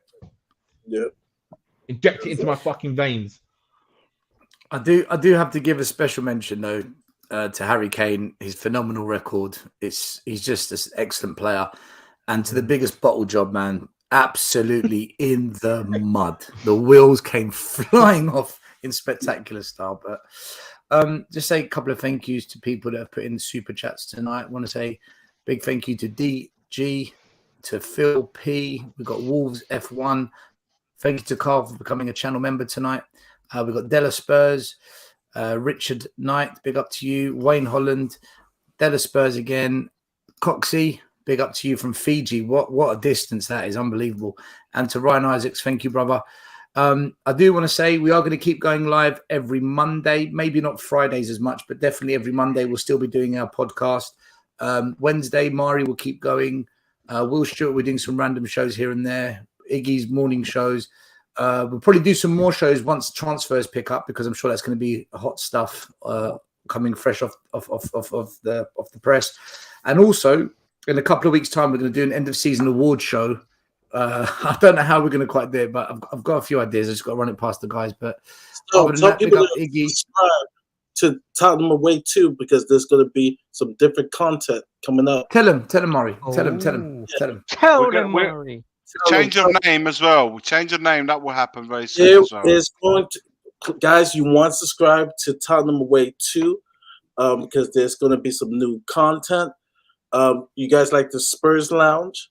We're definitely going to have the Prem Lounge coming up on Tottenham Away too. We're also going to have Football Away. Invited a couple other people who are going to come on and just talk about football globally. We have some good episodes. One of the things that I am going to do Saturday is stream. We're going to have a watch along of the Champions League game, which is Saturday. So really excited about that. I'm going to do, whoever wants to join on the stream, it's Inter versus Man City. I know Iggy is going to be rooting for Man City on Saturday. And so, yeah, so it's going to be very interesting. So I think just so people are aware, we started Tottenham Away 2 because we lost our channel and we were going to build it up on there. But then because Will converted his channel into the new Tottenham Away, we had 2 channels out of nowhere. So what we've decided to do is this will always be Tottenham Away, and the other channel we're going to turn it into a football channel for all football fans of all teams, Europe and the Premier League Championship. And Mahri's going to kind of run that and direct it. That's what I believe is happening. I could be wrong, but anyway. Guys, big up everyone for watching. Big up JP, Iggy, Mahri, Maz, Danny, and Lee. Guys, thank you for watching tonight. We had like 500 people, 450 on average. Amazing. Unbelievable. All we can do is say thank you for watching. Thank you for being a part of the show. Thank you for your comments throughout. And yeah, let's see what happens now. Is this going to be a new chapter, or is it going to be same old, same old? We're going to find out. Just whatever happens. Get the bubbler ready, boys and girls. Get your kebabs ready. He's going to be cooking. No, I did save a song, but I can't find it now. You saved the song, man. Yeah, it was from someone in the chat. I put it in the favorites, but it's not there anymore. All right, don't worry. I probably messed it up. Yeah, guys, sorry about that. Anyway, we're out of here. Take care. Bye bye. Leave you out. Enoch out. Leave you out. Enoch out. Everyone out. Peace. The first game we look for, Robbie. Tottenham Away. When we got Tottenham Away.